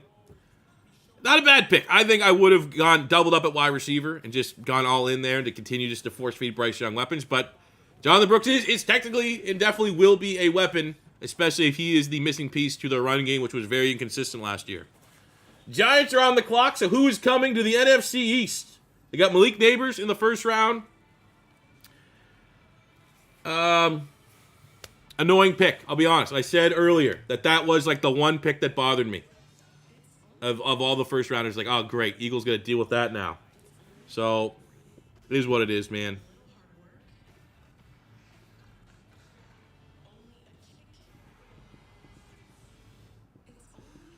I'm surprised Adonai Mitchell is falling so far. This is really, I mean, I wouldn't say I'm surprised. If I was throwing a grade on Mitchell, I would have had him second round, I think. I feel like I'd feel pretty confident he'd go somewhere in the second round. So not necessarily a free fall, but some people definitely did have him as a first rounder. I just think he's like DJ Chark. That'd be kind of my comp. And, hot and cold wide receiver. Obviously, big red zone threat. Got some great speed. Tested really, really well. But if teams are just kind of viewing him as a purely speed guy that might be at his ceiling, they're going to fall just a little bit. Bill Fry with the dono. Appreciate it. Cooper DeJean and Keon Mitch. I mean,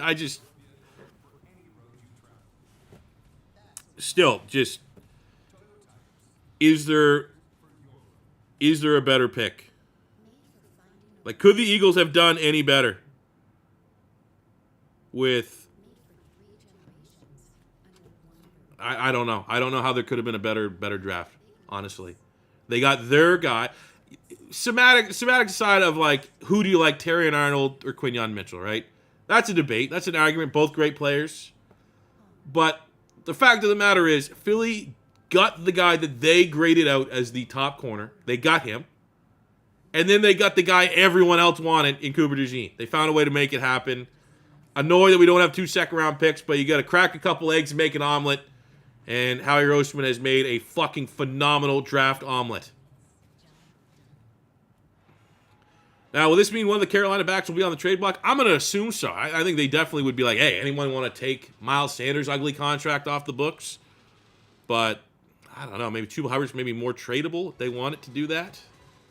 Maybe they keep all 3 and try to have like a 3-headed monster back there.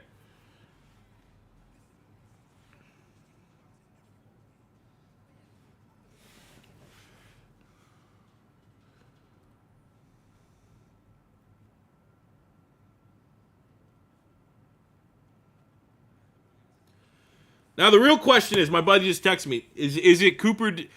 How many fans have if they're getting a new jersey, a draft jersey getting ordered, and you go with the second round pick, not the first round pick? But I think we need to have a strong conversation about a Cooper DeJean jersey being the next one that gets ordered here. I do need a Kelsey one. I prolonged that one long enough.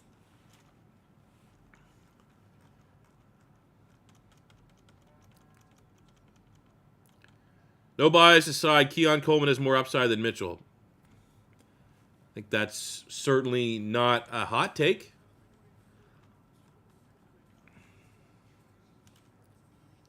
We moved up in the 5th round. Yeah. C4, will you do an Eagles rebuild after the draft picks are announced? Well, woke up this morning. I was tired as shit. Got like 3 hours of sleep last night. This happens when you drink an energy drink at midnight. But woke up this morning. I was like, you know what? Let's just go in draft order. We already done 10-year Bears rebuild with Caleb Williams because that was a foregone conclusion. I was like, all right, let's next one. Let's do Jaden Daniels Commanders. But I hit pause because, you definitely want to at least get like the day 2 picks in here for that rebuild. I could go Jaden Daniels, but like, well, why don't we just wait a day and then I can get whoever they do in the second round. We have a couple more fun players to play with and rebuild around. So tomorrow I'm probably gonna start working on another rebuild. And I'll likely go in order of probably the quarterbacks first. So we'll likely do Jaden Daniels Commanders rebuild, Drake May Patriots rebuild, Michael Penix Falcons rebuild, Bo Nix Broncos rebuild, JJ McCarthy Vikings rebuild, and then I think when all those are kind of done, or maybe in between, we gotta do the Eagles.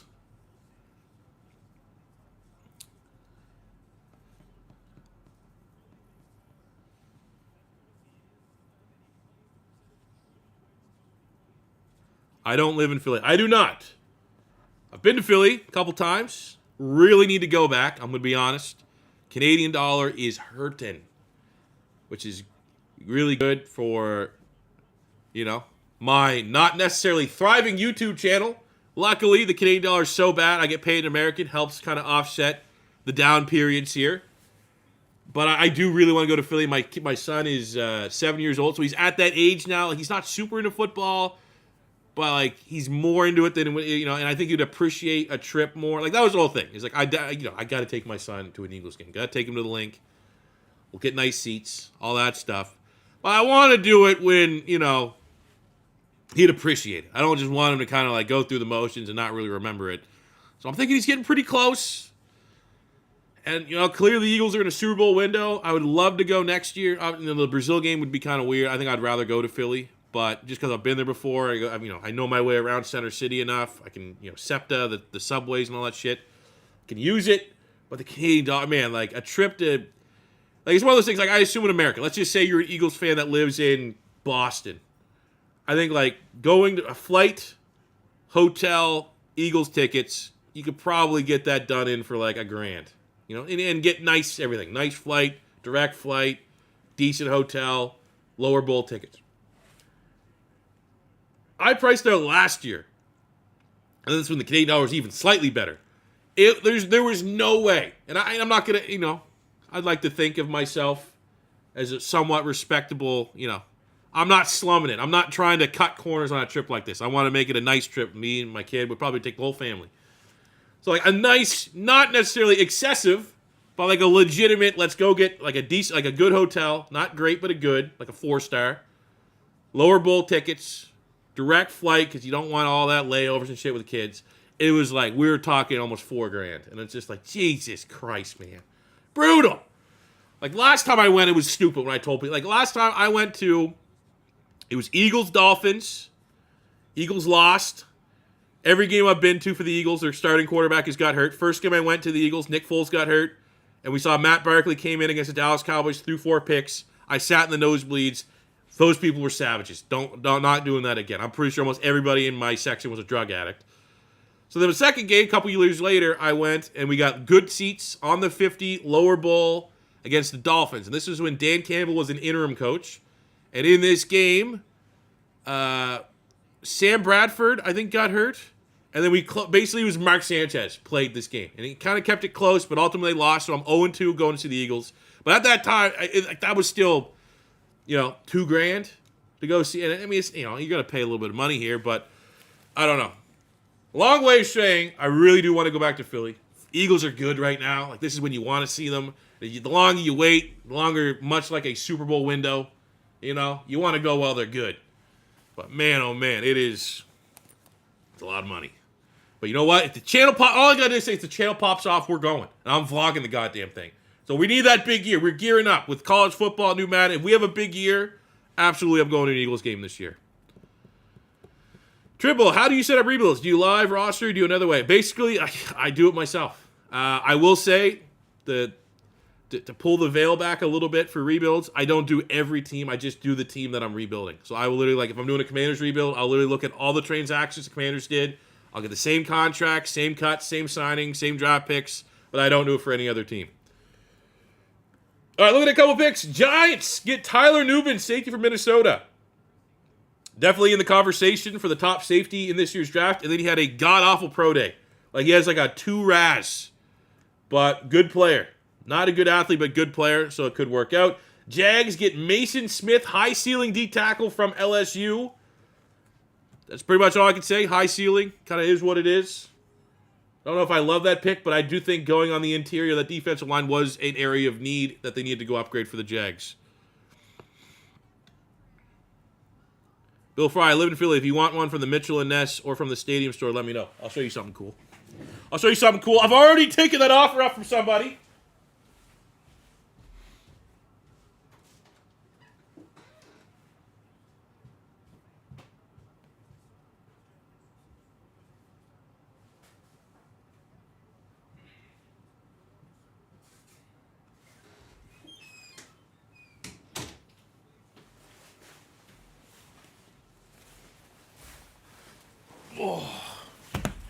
I got this insane, like, winter bomber jacket. That was stadium exclusive starter jacket. You can only get it in Philly at the store. And I had someone, like, I literally was just, I sent out a thing on Twitter where it was just like, hey, who can get me this? So I'm glad I got goons out there in Philly that could hook me up with this shit. Because a lot of the cool stuff, a lot of the stuff that I like, I am frugal with my finances. But when I see something that I want that's Eagles related, very hard to say, like, there's no price I wouldn't pay. Like, I don't know if you guys know the, I don't know if it's like WWE official, but they made like big, legit title belts for every team. It's like $800. I had to be smart with that one. It was around the holidays when it dropped. I was very close, especially for like right there on the backdrop. Would be a perfect spot to like vertically hang a wrestling belt. Didn't do it. Couldn't pull the trigger, but man, thought about it. But long story short, glad very much will take anybody up on that offer that lives in Philly that will send me stuff as long as you promise not to dox me because I got a family. Cincinnati Bengals pick is in. They get Chris Jenkins out of Michigan, and I know Harbaugh is pissed. I thought that was definitely going to be a target for the Chargers. Good fit. He was one of the guys, though, was pretty high up on Bruce Feldman's freaks list. If you don't know what that is, basically it's like a 100-player write-up of the biggest athletes. And like a lot of times those guys are the guys that go out and dominate the combine. You find those pink slips. That's the early scouting of pink slips. As I say, we got to get this the Cooper DeJean pack going. And Chris Jenkins was a guy that I believe made that list. And then really for the offseason workouts, wasn't bad at all, but also wasn't really elite. But still was a big part of that Michigan title-winning team. That's a nice pick there for the Bengals. We got another Michigan Wolverine going here. Quickly, the Commanders. Hasn't updated, but they gave us Cooper DeJean, and they got Mike Sanderstill. Slot corner. I like that pick. That's a dog, man. I like that pick for the Commanders a lot.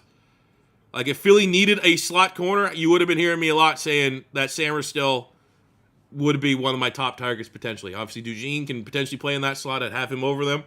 But that's an annoying pick. Sanderstill is a very good football player. Dog mentality type guy. I like that pick for the Commanders. I like that pick more than Nubin coming within the division.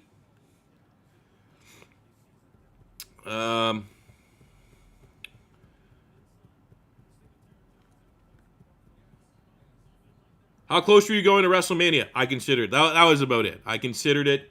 Same kind of deal. Like, any travel from Canada to America is just disgustingly expensive. And I'm in the process of getting a second vehicle. I'm looking at the blacked out edition Volkswagen Tiguan. So I'm not necessarily tightening up the wallet there, but I have to, again, not to put pressure on you guys. I'm down to do all these crazy things, but we need YouTube to be popping off. If YouTube's popping off, we can splurge a little bit. That's when I'd go to WrestleMania. Take my kid to WrestleMania. That's all that stuff. But in Philly, that's a great spot. It would have been awesome. Would have definitely gone to both nights. Gone to the Raw after Mania. But let's be honest. Nowadays, I'm an AEW guy, right? And I hope AEW comes to the East Coast of Canada. I'd go to that. I'd be front row. I'll tell you right now.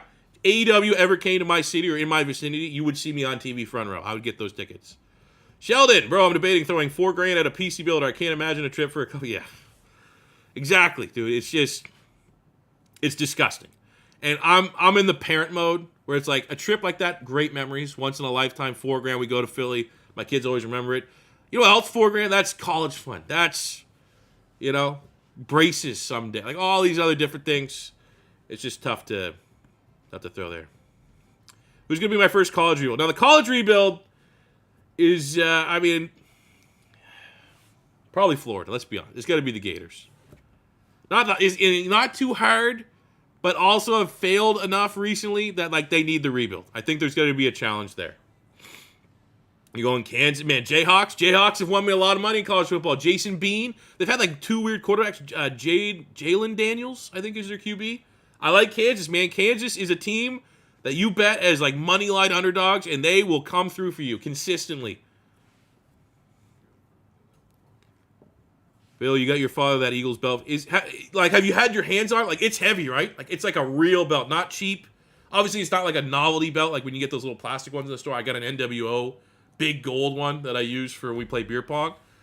But I assume that's a legit feeling, you just won a independent wrestling heavyweight title belt, right? Perry, love you, C4. Your videos got me through rehab after I got shot. I'm going to be honest, felt that is an absurd sentence to say, but I absolutely appreciate it. That's one of those things when, let's be honest. I like to think at the end of the day, a lot of YouTubers, a lot of these personalities, they're kind of fake. You can kind of see through it. I'm not going to say names because I'm not directing this at anybody, but I do feel like there's some people in this community and just YouTube in general that when they say stuff like this, you're like, man, what I do is really important. This really puts it all in perspective. All that. I'm not that kind of guy at all. I don't think about what I do. I've got probably over the years hundreds of people saying hey, watching your stuff, yada yada yada, does this, helps me get through it, get low point. Fucking awesome. That's awesome. That's all I can say. I'm not going to sit here and say, you know what? What I really do is brave. What I really do is brave. It's important. I'm an important member of this society. I fucking make super long, boring Madden videos. But when I hear shit like that, that's awesome. It's awesome. It makes you feel a little bit better about yourself in this world where everyone's just trying to be a little bit better. And I'm sure I've done things in my life that negative karma points in this world. And I'd like to think, at minimum, people that enjoy my stuff when times are tough, that is me breaking even on some of those karma points. So that's awesome to hear, Perry. Glad you're feeling better, I assume. And that's sick. All right. Pittsburgh Steelers on the clock. And they go Zach Frazier, center from West Virginia. Proving that offensive line, I think, is a priority for the Pittsburgh Steelers. Ain't mad at that. I'm not going to say I've been studying a lot of centers, but I know that he is a highly regarded center in the conversation for one of the top centers in this class. Seems like a pretty good fit for the Pittsburgh Steelers to protect Russell Wilson and or Justin Fields.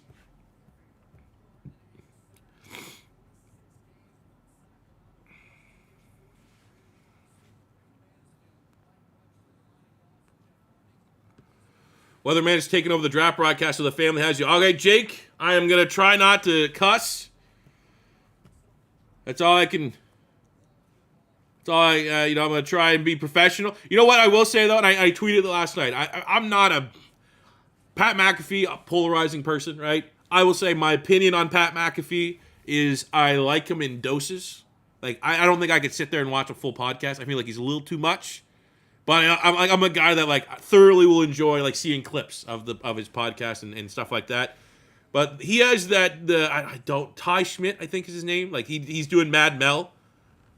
Love it. That is my favorite thing I've seen this whole draft process. His reaction last night to the Packers not drafting Cooper DeJean. I don't know if I phrased it right, because I don't know. It's weird because obviously he's more famous than me.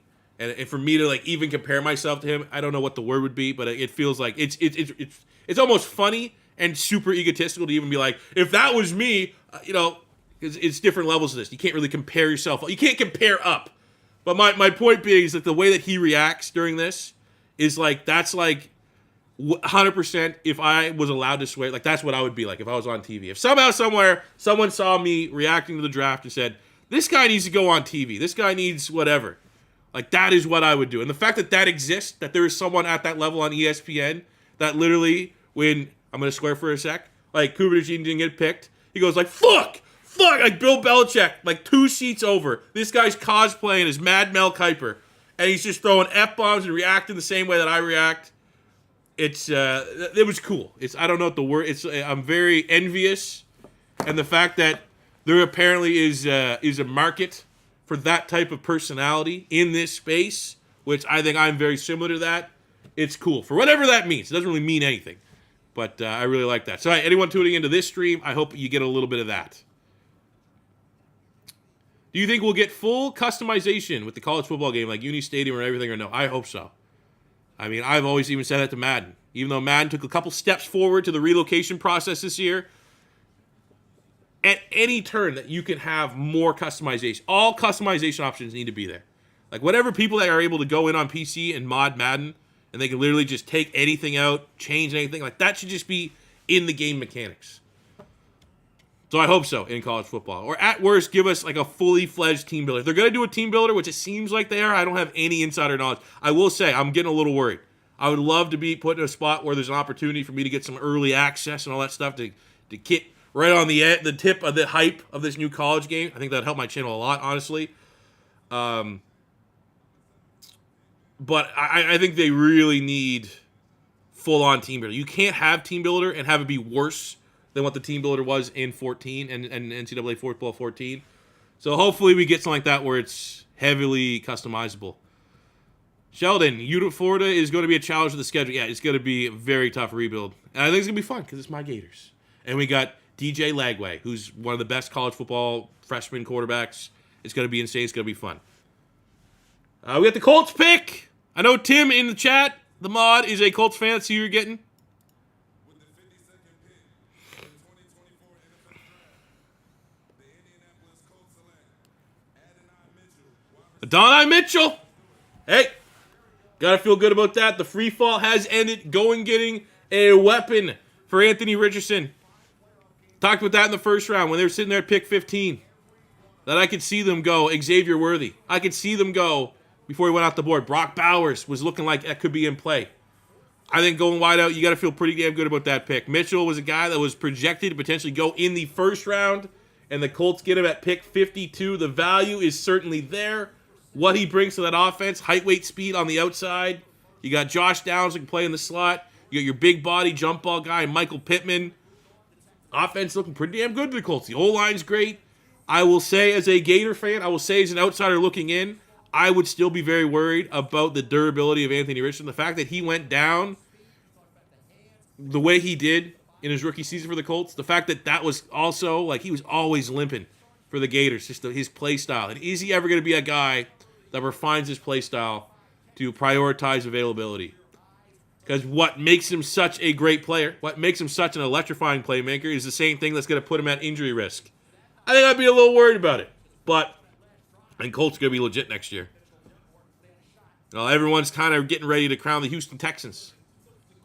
Had a absolute hell of an offseason. It's going to be tough to beat the Texans in that division. But I think the Colts absolutely be optimistic that you could get in the wild card spot. They are absolutely a ceiling of a playoff team. Got Latu in the first round, assuming the medicals are great. Arguably has a chance to be the highest floor defender in this draft class. And then you go out and get a guy at wide receiver that could potentially bring game-breaking speed and an element to their offense that they don't have. It's good business, man. Brady, if you do college rebuilds, please rebuild my Sooners, especially with really good defense. Well, they're going to be up there. They got a hell of a quarterback prospect that will be highly searchable. I don't know. I can't remember his name right now. What is his name? And I have a beef with that guy because I bet on them in the fucking bowl game against Arizona. Jackson something, and he faded me. He was terrible. Threw like 4 picks. But Oklahoma definitely on the list. Libras, love you C4. Your videos got me through being heaps smashed after I thought about quitting work that one time. Yay. Different ways. Different ways. We got Glenn Parks with the $5 Deno. Support my favorite NFL Madden YouTuber. Hope everything's going well, man. Chilling here on the stream. Having a good time. React to some picks. Got Cooper DeJean. I'm on cloud 9 right now. I did only commit, though, to doing the second round here for a stream. Philly, of course, traded into the third round. I think I'll just get a reaction video up to that. I just can't, again, I said at the very beginning. We did a 5-hour stream last night. And these streaming, for someone like me that's just a daytime YouTuber, it's like you're asking Usain Bolt to run a different track and field. You're asking Usain Bolt to go from running the 100 meters, which is what I do during the day, and you say, how also at nighttime, you're going to run the 1,000. I can do it once. But at the end of the second round, we're going to wrap up the stream, and I will have an upload of a reaction when the Eagles pick in the third round that you guys can check out, and hopefully we get an absolute dog. But thank you very much for the dono, Glenn Parks. Appreciate it, man. Bill with the $4.99. There's a local sports shop here doing Kelsey mail-in autographs. Let me know if you want the link. What does that mean? Mail-in autographs. I get what it means, but what does it mean? Do you send money? Is it free? You just have a link and you send it, and that's all you do. I do need, like, I will tell you right now, if a signed Kelsey jersey would make it right up there with Jalen Hurts. I don't have, like, I feel disrespectful as an Eagle fan, the fact that I do not have a Jason Kelsey jersey. Now, and I know why. It's because every time I've got a jersey, it's been like, am I really got to get a center, even if it's Kelsey? Like, I don't have a Jalen Hurts jersey, so I might as well get the Kelly Green Jalen Hurts. And then I got an A.J. Brown jersey last year. That was more of a test because it was on sale, and it was like a style, like one of those, Nike has like 80 different jerseys with Fanatics. They're all bullshit. But someone said that it was stitched. I want stitched jersey. Someone's like, if you get this Nike on-field pro jersey that's on sale for A.J. Brown, it's a stitched jersey. I ordered it, not stitched, fucking heat press bullshit. And I was like, whatever. I got an A.J. Brown jersey now. Sad story, which I'm going to have to still figure out, is I got a Mitchell and Ness black Brian Dawkins stitched jersey that cost, we'll say $400. It was laying on I got a casting couch style leather couch in my office here, off camera. And like a lazy piece of shit bum, I just throw shit on the couch. Like, I got literally on my couch right now, I got my shoulder pads, which many of you know. I have my old graphics card in a box. I got a new pair of Air Force Ones still in the box. I have a Rashad Penny, Donovan McNabb, Jamar Chase signed jersey, all just laying there. I have a signed huge picture of Justin Jefferson. And on top of that, I had my Brian Dawkins, Mitchell and Ness stitched jersey. My cat pissed on it. My cat got locked in here one night. He usually chills right on my desk. And I was probably fucking faded. Right? And when I went to bed, shut the office door, cat was locked in. Peed on my $400 jersey.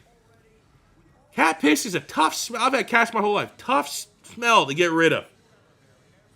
So, long story short, got to try to get that fixed. If not, might be in the market for getting like a real nice jersey. That could be the time I get Kelsey. Maybe need to get like a signed one there. I don't know. Kyle, C4, who is winning the draft so far? Well, biasly, I think the Philadelphia Eagles are crushing it. Looking at kind of first round, second round, I think the Chargers are killing it. Ladd McConkey and Joe Alt, huge. Commanders, this is the pick that we gave up for Cooper DeJean. They get Ben Sinnott, the tight end from Kansas State. Jatavian Sanders still on the board. And they go, Sinnott, that's not a bad pick. I had him mock the Eagles. A couple mock drafts. Not a bad pick, but again, if you're telling me it cost us Ben Sinnott to go get Cooper DeJean, I'm all right with that one. What's up, Nutjit? What's up, man? Sheldon, can't wait for Luke for his leg weight competition. We know Luke will win. That'll be fun. Luke. Who the fuck is Luke?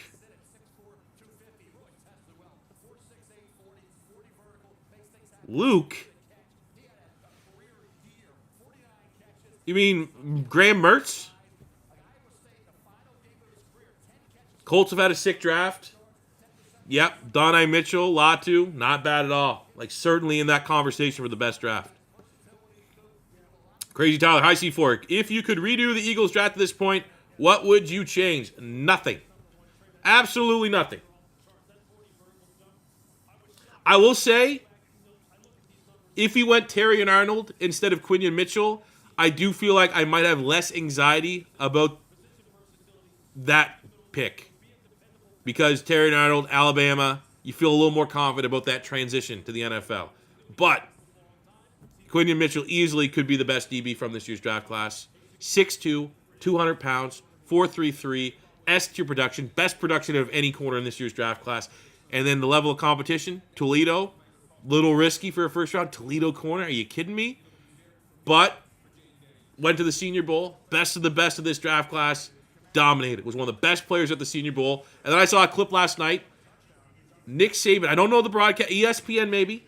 Nick Saban said that was the number one guy that Alabama tried to get in the transfer portal. They tried to get Quinion Mitchell to join Alabama. And could you only imagine if Quinion Mitchell went to Alabama? We wouldn't even be talking about him being available at that spot. If you tested the way he tested, which separates him from the other corners in this draft, and he had the pedigree of, like, he dominated Alabama, you'd love that one. Bill Fry, $9.99, pay on website, mail-in item. They're reputable, done autos at their store for years. You know, I'm not saying I will. You want to send me that link, Bill? I don't know. Easiest way would be Twitter. My Twitter's going to be... I haven't checked Twitter since I posted all the DeJean stuff, so I'm going to have 1,000 fucking notifications. Bill, actually, you know what, Bill? Can I reply to this?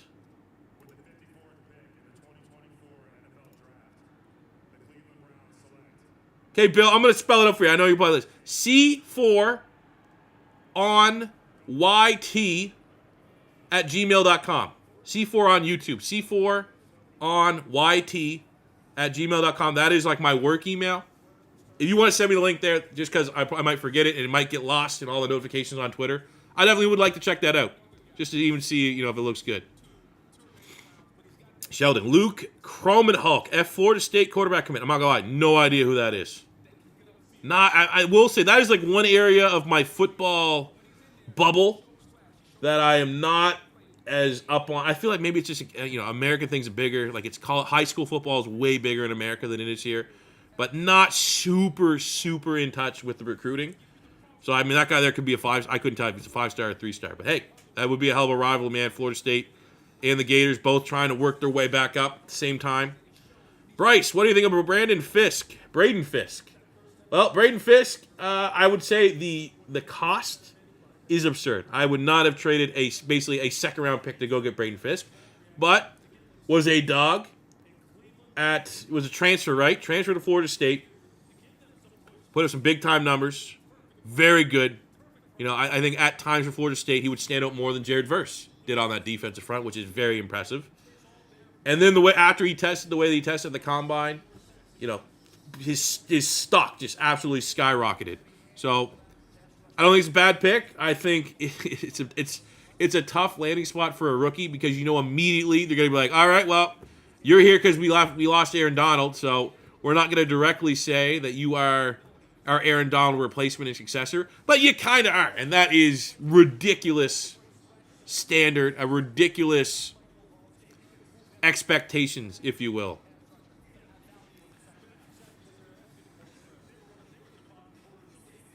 Do I collect football cards? I won a contest with the Senior Bowl one year where they sent me a bunch of cards. I think I would like to, but you know, I'm into Pokemon cards with my kid right now, so I don't necessarily. I think if my kid would get into it, like right now, literally tonight before the stream, my son was just like, he had $50. He wanted to go get some Pokemon cards, and we love ripping them. We got a hit spider is what we call it, where we put them in. Like, look, I actually got some right here. Because I got to get a new one. But, like, look, we got, like, some cool shinies. Alt-arts is what they're called in Pokemon. But we put them in, like, these collector shells. And anytime he gets, like, a sick card like this. Because I was a kid at one time, right? Every kid that grew up in the 90s, almost everyone, looks back and is like, fuck me, I wish I didn't treat my Pokemon cards like shit. Look how much money they're worth now, right? Kind of thing. So as a responsible parent, anytime my son has got a ridiculous card, I got a binder that is for these top loaders. So you can still look at them. You can still see them. We're not just hiding them somewhere. But we're going to take care of them. So if somehow, someday, he wants to cash in on them or do whatever, we're going to do it. But point being, we're just like a lot of that expendable money in that market right now. I'll just, I'll spoil him with Pokemon cards. And I've looked at it, man, and like fucking football cards are expensive. I go to Walmart. I saw them at Walmart tonight. Like you got like 8 packs for like $80. It's just like, ugh. And like maybe if I can make content on it, but I mean, it's not. It's a niche that I might explore because I like it, but I think it'd have to take something where my son would get into it. He'd like to collect them. I think that actually, personally, I think that might be a good way for me to I'm looking at like how can he get into football. He's not into football, but it's not like he's chilling and watching with me on Sundays. He knows I like the Eagles, knows like all this shit. But I do think, like obviously Madden, he likes video games, so maybe I get him into Madden a little bit, and I can, how many of us started liking football because we started playing Madden video games? But I do think he is so into Pokemon. Like, Pokemon cards is one of his favorite things right now. He likes soccer, Pokemon cards, playing Nintendo Switch. I think if I could slowly pivot that, because, like, he's now getting to the age where it's less about, like, oh, my God, I got this shiny, versus, like, man, is that a sick card? How much is that worth? Like, he's starting to kind of view, like, these sick cards he's getting from a monetary standpoint. Might be able to pivot that and be like, hey, maybe I'll get a football pack one time. Say, hey, these can be your cards. And then if we get one, it's like, oh, man, you just got Caleb Williams rookie card. That's worth like $50. I think like something like that might make it stick with him, and then he can pivot. Now he's trying to collect football cards as well. That might pivot him into more of a football fan. And if that's the case, I think we'd open up an avenue here that I would start collecting them, and it'd be like more of a we are starting to collect them. But then I can make content, pack opening, stuff like that. Black Sky, Alex Orgy for Heisman. That guy is a freak. People are talking about Joe Milton being Anthony Richardson. I think you might get the next kind of Anthony Richardson there. Tim, missed the Colts pick, but wide receiver is good, but it feels bad to move on from Alec Pierce. I was all in on him. You can still have wide receiver 4. Injuries happen. Like, do you think he's going to go on the trade block? I know he's kind of your speed guy. He was a big-time athlete. White lightning there a little bit. We got a couple picks to catch up on here real quick. Trying to catch up with the chat, trying to balance it here a little bit. Michael Hall going to the Browns. He was a guy that I had on my short list for the Philadelphia Eagles. Thought he would be great as a rotational piece with Milton Williams. I think that's a good get for Cleveland, staying local. Patrick Paul, who was definitely my next highest-rated tackle available, goes to the Miami Dolphins. Dolphins having a nice draft here. Patrick Paul, high Raz, big-time athlete testing. Chop Robinson, high Raz, big-time athlete testing. Again, I go back to the fact that Mike McDaniel is pink slips in real life, and I appreciate the shit out of that. He wears white Air Force Ones, which is my favorite shoe. I have like 3 pairs of them, which I like. I can identify with that. And he's real life pink slips, which I appreciate. Bill Fry, $4.99. Email sent with links. Dynasty Sports and Framings. You want to look it up on your own. Thank you very much. You have donated way too much for this stream that has ads running in it. But, hey, very much appreciate it. I'll definitely check that out because I think it would be pretty badass for the little spread we got going on back here. Sign Kelsey. Something signed from Kelsey, be it a helmet or a jersey. Pretty badass. Tim. Pierce got to go to Kansas City or Baltimore and ball. I mean, I would be worried about that. That would be something where the Chiefs would just be like, oh, we got who's his name? The other white wide receiver. Justin Watson. Like, oh, let's just get a slightly better upside version of that. Anyway, told you're a good ass dad. I appreciate it, man. It's important. It's important to have, Luckily, I had a pretty good dad myself. I mean, worked a lot, but, I think a lot. I do think we're not getting political, and I know that the climate in America is a little bit different with gun violence and all that, yada, yada, yada, whatever. And it's different than up here in Canada. I do, mental health, gun issues, all these things, I do genuinely think. I'm not one of those people that think, I'm not even going to go down it because I don't really have a take. It's not really an issue. It's literally so outside my bubble. But I will say, the debate comes gun laws, gun restrictions, mental health, all these different things. My honest take is at the end of the day, I think a lot of these people, it's the father figure kind of issue. So I try my best. I think that is the number one issue with a lot of the issues. And a lot of these social issues, a lot of these atrocities that we see. Need to have, you got to have a good family life. And not everyone has it. So I try my best. Absolutely try my best. Sometimes maybe I work too much. I would say that would be my argument. That's why, hey, for a long time, I stressed daily uploads on the channel. Had to do it. Would literally, like, I'll tell you this. It's not really embarrassing because, hey, I'm a self-employed. And you see you look at anybody in your, if anybody out here knows someone that's self-employed, you know that those people work to the bone. Those are the people that work 12, 13 hours. They're all, if you have like a business, you're always working in it, late hours, after hours. Do so much yourself. This is kind of that, in a way, right? Like, I'm never one, as someone that has worked those shit jobs. I know many people. We got, 100 some people here. Many people watching this, you have a job that you dream to be a content creator. I worked those jobs before this happened. I worked in a warehouse. I worked, slinging coffee at Tim Hortons. Everyone knows. I worked that forever. Like, I worked, did the manual labor, did all that stuff. So I never take for granted what I do. The fact that some kid in high school that I like film and video production, right? I took all the film and video classes. I had a YouTube channel when YouTube first started. Like, I think if you look at when my YouTube channel started, it was like 2007, because this was just kind of like my fuck around.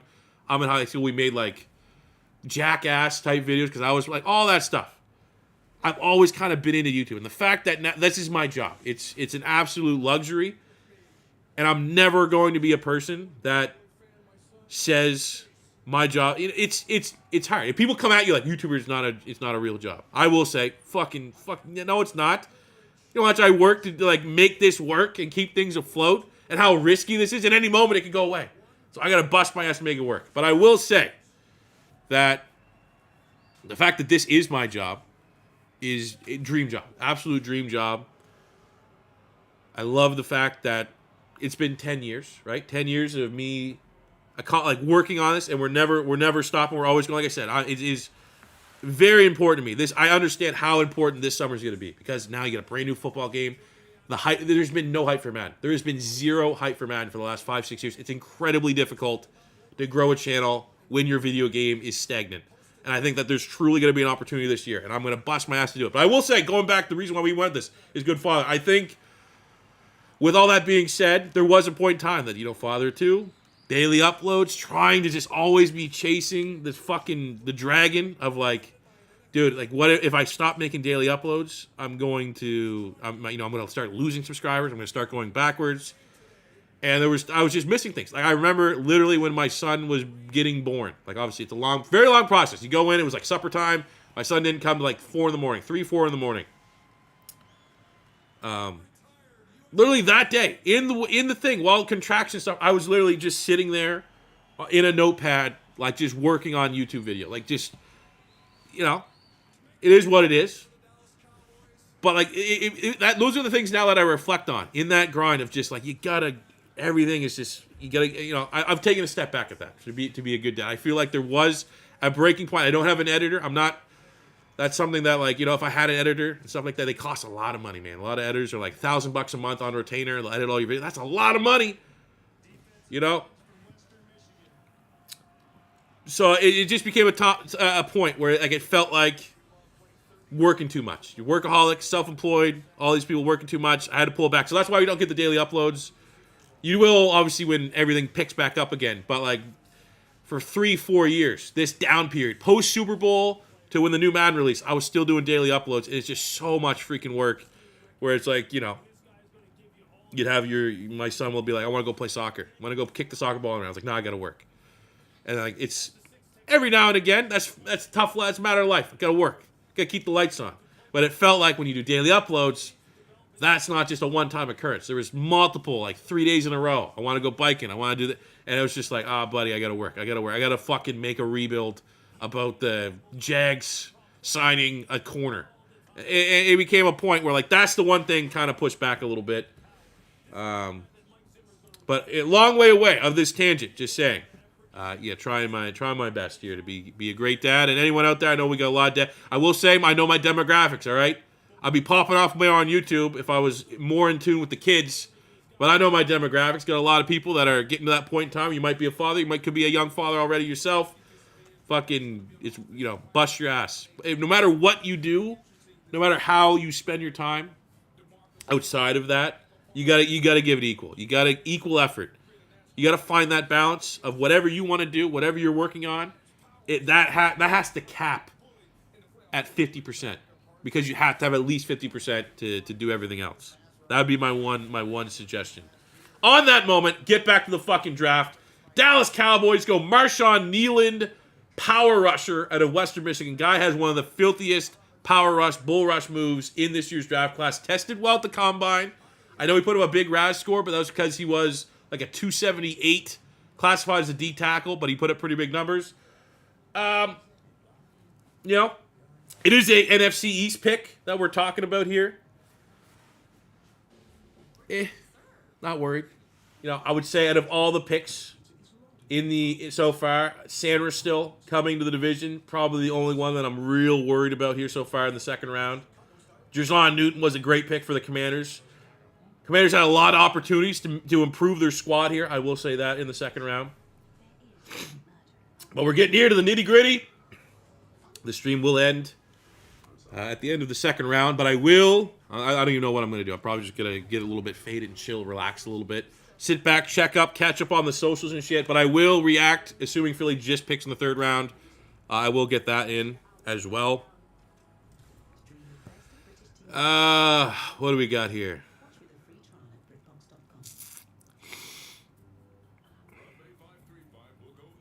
Anthony Gilberto, you think I'll like the new college game and really expand your market and get more? I hope so, man.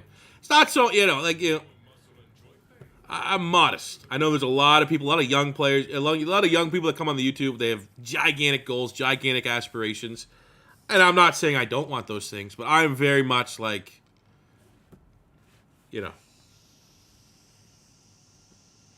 reasonable goals here. And I'm already at my goal. I live comfortably. I can do my job. I can work, do what I love, and I can live comfortably. I've been in my house for 5 years. 5 years now going on, and I haven't worried about one bill this entire time. That is where my life's at right now. I'm good with it. But I will say, there's definitely a level or two above where I'm at that I would really like to get to. I would think that, and hopefully college football can bring it. But I'm patient. I've been here for 10 years. I don't think there's, Mr. Hurricane, kind of similar, I guess. But a lot of other people, you get that 1 year success. And I'm not a drama guy at all. But I do think an issue in the Madden space, an issue in the football creating space right now, and it's not necessarily an issue, it's definitely not an issue to the people that are doing it. But I think right now, in the football content creation space, you have a lot of people that are good at making YouTube videos, not the best at making football, Madden, college videos, if that makes sense. You get a lot of people that know how to min-max what works on YouTube, and they'll sacrifice the actual content of their video, the storytelling, the creativeness of their video to min-max the YouTube meta. I think there's a lot of that in this community right now, and I'm not dogging it. I've thought about at times being like, maybe I do a series that I kind of just try to do that. You try to get the fucking TikTok, ADHD, 12-minute videos out. And I'll see that. Like, sometimes I'll look on the YouTube Discover page, and it's like, who the fuck is this guy? This guy's 20,000 subscribers, but he's getting 60, 70,000 views a video. But then you look at it, and it's the same fucking, template video that the other 5 or 6 other kind of channels that are on the come up are making. And it's, I don't know. I think, and something that is good is because everyone follows the trend of Mr. Beast. And Mr. Beast has come out and said he's going to make more long-form content, and hopefully a shift to more long-form content is going to help my channel going forward. If that slowly becomes the meta, I would definitely appreciate that, but it is what it is. Tim, have you gotten your son to play the new Pokemon game? It does have online co-op. Which new Pokemon game is in what? Scarlet Violet? He's played that. Right now we're playing Pokemon Unite on mobile. Me, him, and my girlfriend are playing it, and it's kind of addicted to it. It's been out for a minute, but we're having a blast doing that.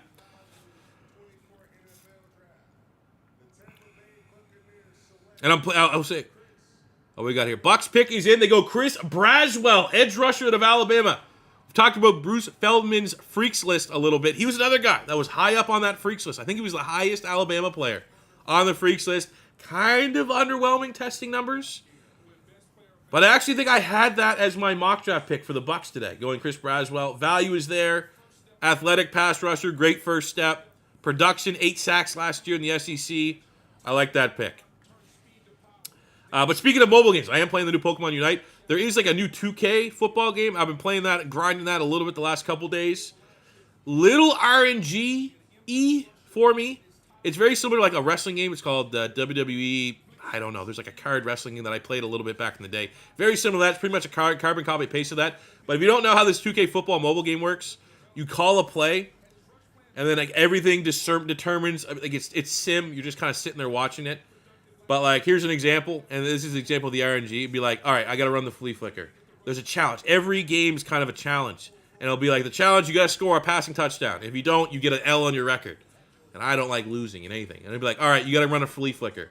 And then you run a flea flicker, and it takes like your best 3 players and their best 3 players. It'll take your quarterback, your tackle, and your wide receiver, and it'll take their D lineman, their corner, and their safety. And if you have stronger players, it's going to increase your percentage of this play working, kind of thing. You get to watch it all play out. And I feel like in this game, there's been so many times that like I end up having like a 90% success rate on a play that just misses. And I get it could, 1 out of every 10 times that play will fuck up. That happens too much. The RNG, and it's frustrating because it feels like there's nothing I can do. And then I actually had a Super Bowl. I made the Super Bowl. You're going to get a big reward in this new 2K game. And the exact opposite. They had a 10% chance of scoring a touchdown. I'm like, holy shit, I'm going to win the Super Bowl my first. And they win, and it hits. And I'm just like, fuck this game. But the new 2K mobile game, it's interesting. I'm kind of grinding right now a little bit.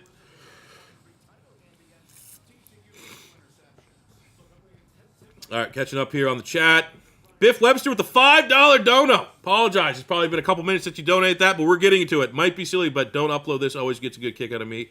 Excellent work. Houday and fly. Eagles fly. I try my best. Terrell Young, you literally bit something out of nothing and able to make a living. Hey, yeah, it's hard fucking work. I think, and there's always that fact that you got that the devil, the evil on your side saying like, what if YouTube shuts down and everything? It could happen. Could happen. Got to pivot. Kind of left stuck a little bit, but very appreciative of what I've been able to build here. I think the biggest thing is I did it my own way. I think the only thing that I will say selfishly, as it speaks to this replacement or this platform and my reputation, my placement as a Madden YouTuber, the only thing I will say is that when people who are starting out are looking for advice, looking at what you should do, and do it the right. I think arguably there could be others. I admit, arguably I did it the best way. I've never fucking relied on collabs. I've never relied on working with bigger channels. I never relied on min-maxing my content. I never relied on trying to do metas. I've never relied on finding the best quick ADHD ways of editing videos. I've literally always just fucking done what I wanted to do every time. Even despite, maybe even suck. Like franchise content, long form, 50 episode franchise series are a dying thing. Fuck it. I'm going to do it because that's what I want to do. All right? And the fact that I could still live a stress-free lifestyle, doing what the fuck I want to do in a business and a landscape where everything is copycat, min-max. I didn't get rich overnight, didn't luck into this channel overnight, didn't go viral and blow up overnight, never had an insane growth period where it's like, holy shit, he got 80,000 subs this year, he's popping off, he's getting big brand deals, he's working out. Never did that. It's been 10 years of getting like 10,000 subs a year. Every single year. It's been constant, steady growth. It's been humble growth, and I appreciate everyone who's been chilling with me this whole time. We got a couple picks to catch up on here. Green Bay at 26, go Javon Bullard, safety out of Georgia. Green Bay gets the DB there. Look for. I honestly think I had that in my mock draft this morning. Good fit. Bullard maybe not as good of an athlete as you usually like to see for those Georgia Bulldogs. Georgia Bulldogs and Penn State Nittany Lions have historically the last couple of years just been freak athletes. Bullard not exactly in that mold. Better football player than athlete. And the Houston Texans get Blake Fisher, tackle from Notre Dame, developmental tackle. What is Titus Howard now a guard? And they just kind of, convinced that he's going to kick in the guard, and then you have Blake Fisher. He's going to be looking at that right tackle spot. Maybe. Bryce, Nealon is their Dorrance Armstrong replacement. So, yeah, part of that rotation, and Tank is not getting any younger. So, it's never a bad time to start, figuring that out. And hell, let's be honest. I don't want to roast the Dallas Cowboys, but they're not really handling their extensions as well as they probably could be. And I think, while unrealistic, absolutely a potential that somehow, some way, if Jerry Jones is still there, they botch the Micah Parsons thing. I can see that ending ugly. I don't think it will be. I think it will be very hard to kind of fuck that up. But it's the Cowboys. It could happen. So maybe starting to load up on some pass rushers makes some sense for the Cowboys. And that's not a bad value pick. 56 in the second round, not bad at all. What's up, John? Bradley Carroll, what's your thoughts on Drake Stoops? Think he would work out in Philadelphia? I mean, maybe if Nick Sirianni sees himself, Nick Sirianni, wide receiver at Mount Union, maybe you'd see something similar in there, but I don't know a whole lot about Stoops, to be honest with you.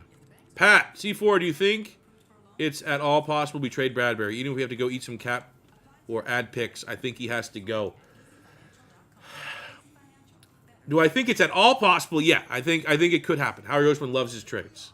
I think Howie Roseman also, if the right trade would come on, would eat the cap. We've shown with the Carson Wentz and multiple things. Philly will eat dead cap and kick that cap down the road if the move makes sense. I do think more than that trade potential that the Eagles, maybe it's something from Vic Fangio giving them an advantage. I truly do think the Eagles think that Bradbury will bounce back.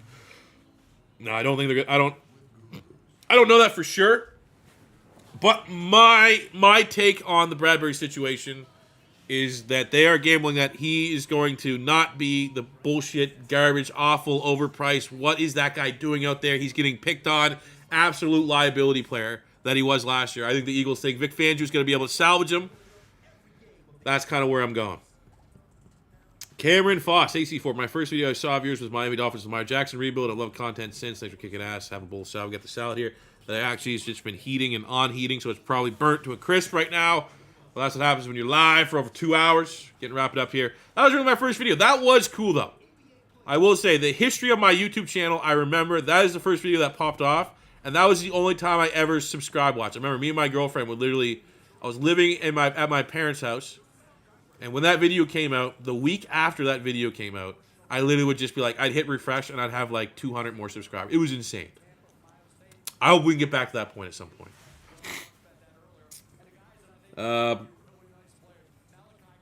The Razor, been subscribed for years now. Would love to see you show up on some Eagles YouTube channels and talk birds. I've had that reached out. I'm not going to say that I'm antisocial, but I'm very much I've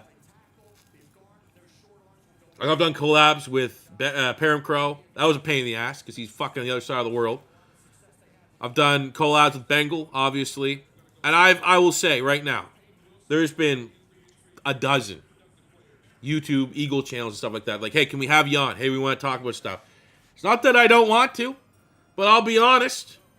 There is a selfish side of me of am I going to get anything about doing this kind of a small channel? But I mean, I don't really think about it that way. But I very much value my time. I value my time, and a lot of these collabs are like, hey, do you want to collab today? It's like, well, if I collab with you, I can't make a video for my main channel. And they'll be like, oh, well, how about we collab at night? I'm like, well, that's when I hang out with my kid. That's when I relax from working all day. And that mentality is why I don't do a lot of collabs. It's just because I don't know. I like doing things my own way to a frustrating degree. But I wouldn't, it'd have to be the right opportunity to go talk to someone. It'd have to be something that would be somewhat mutually beneficial, because I do feel like you have a lot of YouTube channels that have 1,000 subscribers, and they clearly would whatever name recognition I could bring to that. And they're like, hey, and I was like, no, I'm not fucking bending over backwards to go talk and lose my mind about the Eagles for your small ass channel. With all due respect, as egotistical and as not how I want to conduct myself, that is my mentality. I would never say that to someone. That is incredibly rude. I would humbly say, man, it's just not going to work out. But I will say right now, pulling behind the curtain, in my head, it's like, you want me to fucking not hang out with my son so I could come on your channel that's going to do nothing for me and just chill and talk to birds, which I have no problem doing. I love doing that. I love to talk to the Eagles. But there is an element of time is money, and I value my time a lot. So that's why I don't do collabs, for the most part. All right, with Buffalo Bills go Cole Bishop, safety from Utah. Big-time athlete as well. Weird safety class, right? Safety class where a lot of the top safeties, production-wise, tape-wise, didn't test the best. And you have someone like Cole Bishop, 6'2", 210, fucking S-tier athlete. Good pick there for the Buffalo Bills who are retooling in their safety. We have Detroit on the clock. 4 picks left in the second round. Looks like this is going to be a 2.5-hour stream. 7.5 hours the last 2 days. I'm a little bit proud of myself. We have the greatest running back of all time, Barry Sanders, up there, who still looks like he can run today.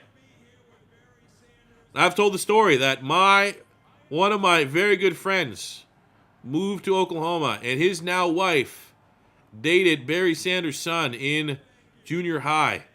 And I thought that was the coolest fucking thing I've ever heard that year when I found that out. I was like, you're with this guy? Yeah, it was younger. Like, I think they were like grade 7, so I'm not gonna put any assumptions. I assume it was just young puppy love. Barry Sanders Jr. What? I gotta shake your hand. That's how I approached it. I thought that was so cool. All right, Detroit at 61 goes Ennis Rakestraw Jr., corner, continuing to invest in the secondary. Terry and Arnold in the first round. Rakestraw, who there was a point in time about the midway of this draft cycle, he was getting some first-round buzz. So Detroit very much wanting to figure out their secondary this year. Did they have a corner get, like, arrested? Some shit? Not a bad pick at all. Kind of the round that he was projected to go. Detroit needed multiple investments in that secondary. Hell of a job.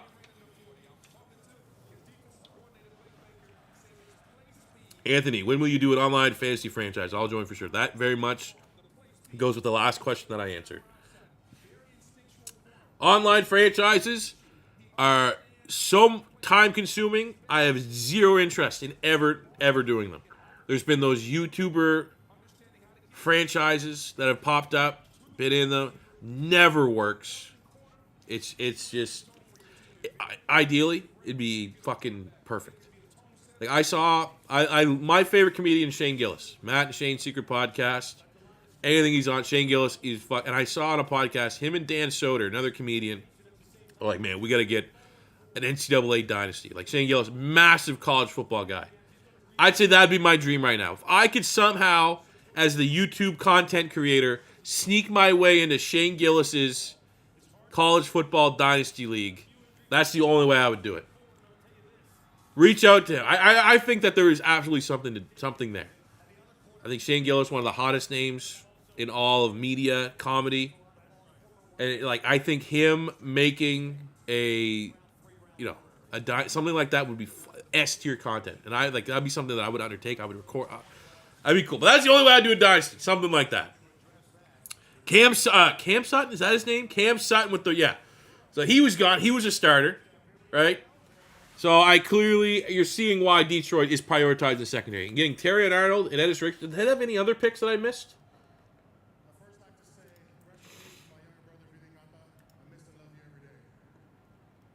Haloti Ngata, let's go. He's looking good. So Arnold and Rakestraw only for Detroit. Not bad. Man, Haloti Ngata, Eagles legend.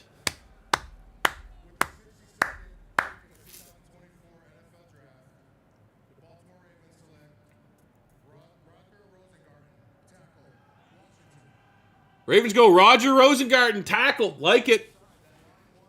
Talked about him, honestly, when the Eagles traded up for Cooper DeJean, that, I wouldn't have shit all over that pick if that was the decision. He was the guy that Philly and Jeff Stoutland U gave the thumbs up as a guy that can be groomed and developed into Lane Johnson's successor. And I think that is just another outstanding pick from the Baltimore Ravens. Love that. I mean, I can't remember the last time the Baltimore Ravens had a draft that I did not like. Let's see if we can get their team posted up here. What kind of work they've done. They got Nate Wiggins, so they got a legitimate first-round corner at position in need. And then they just went out and got a guy that I think could probably compete to start a tackle next year. It's the Ravens. They absolutely crush it. I will say right now, we're having a great time. I'm glad this stream is. My voice is getting ready to go. My voice at the end of last night, I literally had to just keep chugging water because I was getting ready to sound like a 13-year-old 14-year-old working at McDonald's. Take your order, please. The guy from The Simpsons, Krusty Burger. I take your order. We got all the picks in. Point being, my voice is starting to go right now. It's getting a little rough. And it's not even the salads. So we have the Baltimore Ravens, Roger Rosengarten. So we are now down. We have, what? The Chiefs traded ahead of the Niners. Who could this be for? I want to try to guess it now. Let's get back into this. Who is still available? Who did the Kansas City Chiefs just trade up for? I would say Cooper Beebe on the offensive line. I'll be annoyed if it's Malachi Corley because now I'm starting to look at guys that could follow the Philadelphia Eagles in the third round, and I would make the argument Malachi Corley now is top of my list of guys that I would want. Or a linebacker, Peyton Wilson. So I would be annoyed if they go one of those guys. Who do they trade up for? Knowing the Chiefs, they need O-line help. So, and they wanted to be aggressive. And I assume they're worried that the Niners wanted tackle. Niners were going to go O-line. Excuse me. So,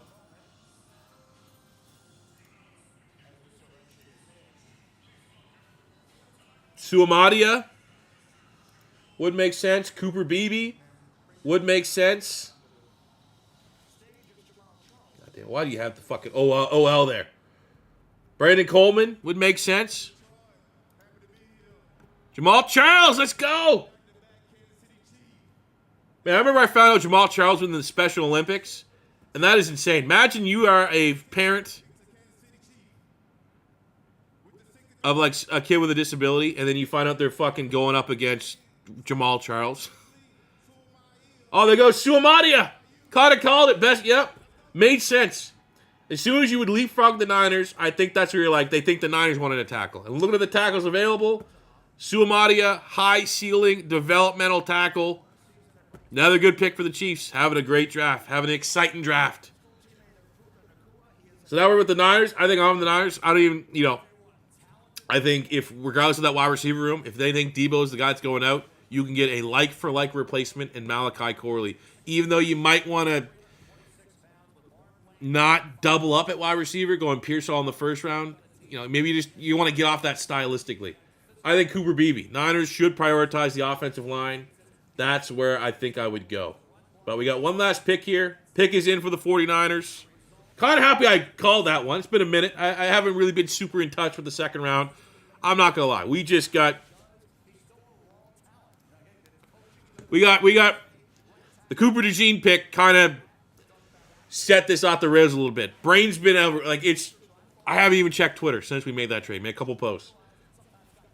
But that makes sense to the Chiefs. Winners of the second round. I mean, I feel like everyone kind of wanted their team to get Cooper DeJean. So I don't think it's biasly saying Philly getting DeJean in the second round is gigantic. But I would say, I'm not going to, and if I don't bring it up, it's not a bad pick. But I think Chargers getting McConkey. I think Commanders getting Johnny Newton. Eagles getting DeJean. Saints getting McKinstry.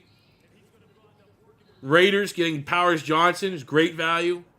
Getting Jackson Powers Johnson and Brock Bowers. I think the Raiders kind of crushed it here a little bit in this draft. I like Saber still going to the Commanders. Two good picks. Adonai Mitchell to the Colts is value. I like these last two picks here. Rosengarten to the Ravens. Suamadia to the Chiefs. Both make sense. Both great fits. Let's see how the Niners close it out. My prediction would be Cooper Beebe. I think Cooper Beebe can play guard, can play tackle.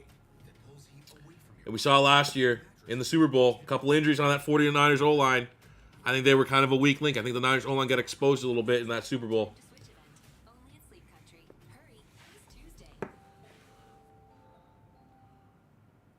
Little Caesar's Chicago-style pizza is loaded with toppings. On toppings. On toppings. Fully loaded Chicago-style pizza only at Little Caesar's. How about final pick? I mean, what are we saying here, chat? What are your... Turn that around. I just answered it. Who do you guys think? Could be your favorite team. Who do you think is the best pick of the second round? What is your favorite pick? of the second round. What is maybe your least favorite pick, ergo the best pick? Like, what pick are you the most like, are you kidding me? How did that happen for a divisional rival? Et cetera, et cetera. And you don't need to, gas up the Eagles just because I'm here. But come on, Cooper DeJean. Not only Cooper DeJean, I think there's so much context to that. Not only getting a guy that I was screaming, like I'd be in love with if we got in the first round. I would have been in love with it if they even traded up in the first round to get Cooper DeJean. So we got the guy we wanted. 2 is we were aggressive to go get that guy. There's something about a GM saying, fuck it, we're going, and we're going to be aggressive to go get the guy that we want. And just will be the guy that I really want. I love that. 3 is that it started the run on DBs. It wasn't like Philly panicked to make this move because you had a couple corners go ahead of them. They're like, fuck this. Let's go get our corner and look at it. McKinstry went right after. Laster, Melton, Sanders still at 18. Like, Philly started, Rakestraw here as well, Philly started the run on corners in the second round the exact same way they did in the first round. They got their guy. Everyone else, fuck you, pick from the scraps. We're going to get the guy that we want, and then everyone else, we're going to leapfrog you. You get whoever you want, whoever's left over. Philly got the no leftover DB draft. They got the guy they wanted. I love it. Bryce, the Bills taking Coleman. I told my uncle before the draft we were going to take him as a joke, and it happened. I think good fit, man. I think absolutely has the ceiling and pedigree to be the alpha wide receiver they now need to kind of take over the next era for the wide receivers in Buffalo. If I told you before the draft we got DeJean and Mitchell, would you have believed me? No. No. The reason why I wouldn't believe you, I think believable that Cooper DeJean would follow the first. Yes, I would believe that. Not believable Keon Mitchell. Keon Mitchell was always going first round. But I would have thought, if you told me all that Philly would have, if you had told me Philly get Keon Mitchell, I would assume they traded up to get him. So there's no way they would be able to trade up to also get DeJean. Because if DeJean fell to the second round, you'd have to trade up like we did to go get him. So I would not have thought that we would trade up in both rounds to double up on defensive back. Perfect draft, man. And I'll tell you right now, because we're gonna react to this final Niner pick, and I'm gonna kind of wrap up, kind of talking about the third round here. Then we're gonna log off. Stay tuned to the channel. Assuming the Eagles have their pick in the third round, I'm probably gonna go play some Call of Duty or Far Cry or something like that with my buddy and chill and relax. But I will stop to react to the Eagles' next pick. I will be uploading that channel, and we can talk about it here a little bit. Let's get this final pick in from the 49ers. Who is that? Is that? It's good to be back home at the crib. I went to school down the street from here, 3200 East Lafayette Street, Detroit, Martin Luther King, Crusaders. I don't know. Is this fucking Spice Adams? Who is this guy? Pick in the 2024 NFL Draft. The NFC champion, San Francisco. It is Spice Adams. Renardo Green, corner from Florida State. Honestly, don't know much about him. I like Jerry and Jones if we're talking corners from Florida State. Renardo Green, they're saying they thought he was the best press corner in the draft. Honestly, I don't really have much of a take. My only take on that one is another player that I don't want the Eagles to even think about getting is off the board. So with that, we are going to spin this to wrap this one up at 2.5 hours. Going into the third round, Philadelphia, after the trade. We don't have 2 second-rounders. Philly is, come on, let's go to round 3 here real quick. Don't have to wait super long, right? We pick at 14, pick 78 overall. I can see them actually trading back there. Dream picks to continue what has seemingly gone exactly the way I want. Ergo, we've been able to speak into existence all of the Eagles' picks so far. As it looks like we have the Jets trading up to the first pick here as we get ready to wrap up. Eagles players that I want at pick 14, if I'm ranking them, I would say we're done with corner, right? Not a need. I really need a D end. I don't love the D tackles that are available there. At this range anyways. What do we got at edge? Also not really in love with any of those edge rushers for the third round. I would put Cooper Beebe on the list. I could live with Cooper Beebe.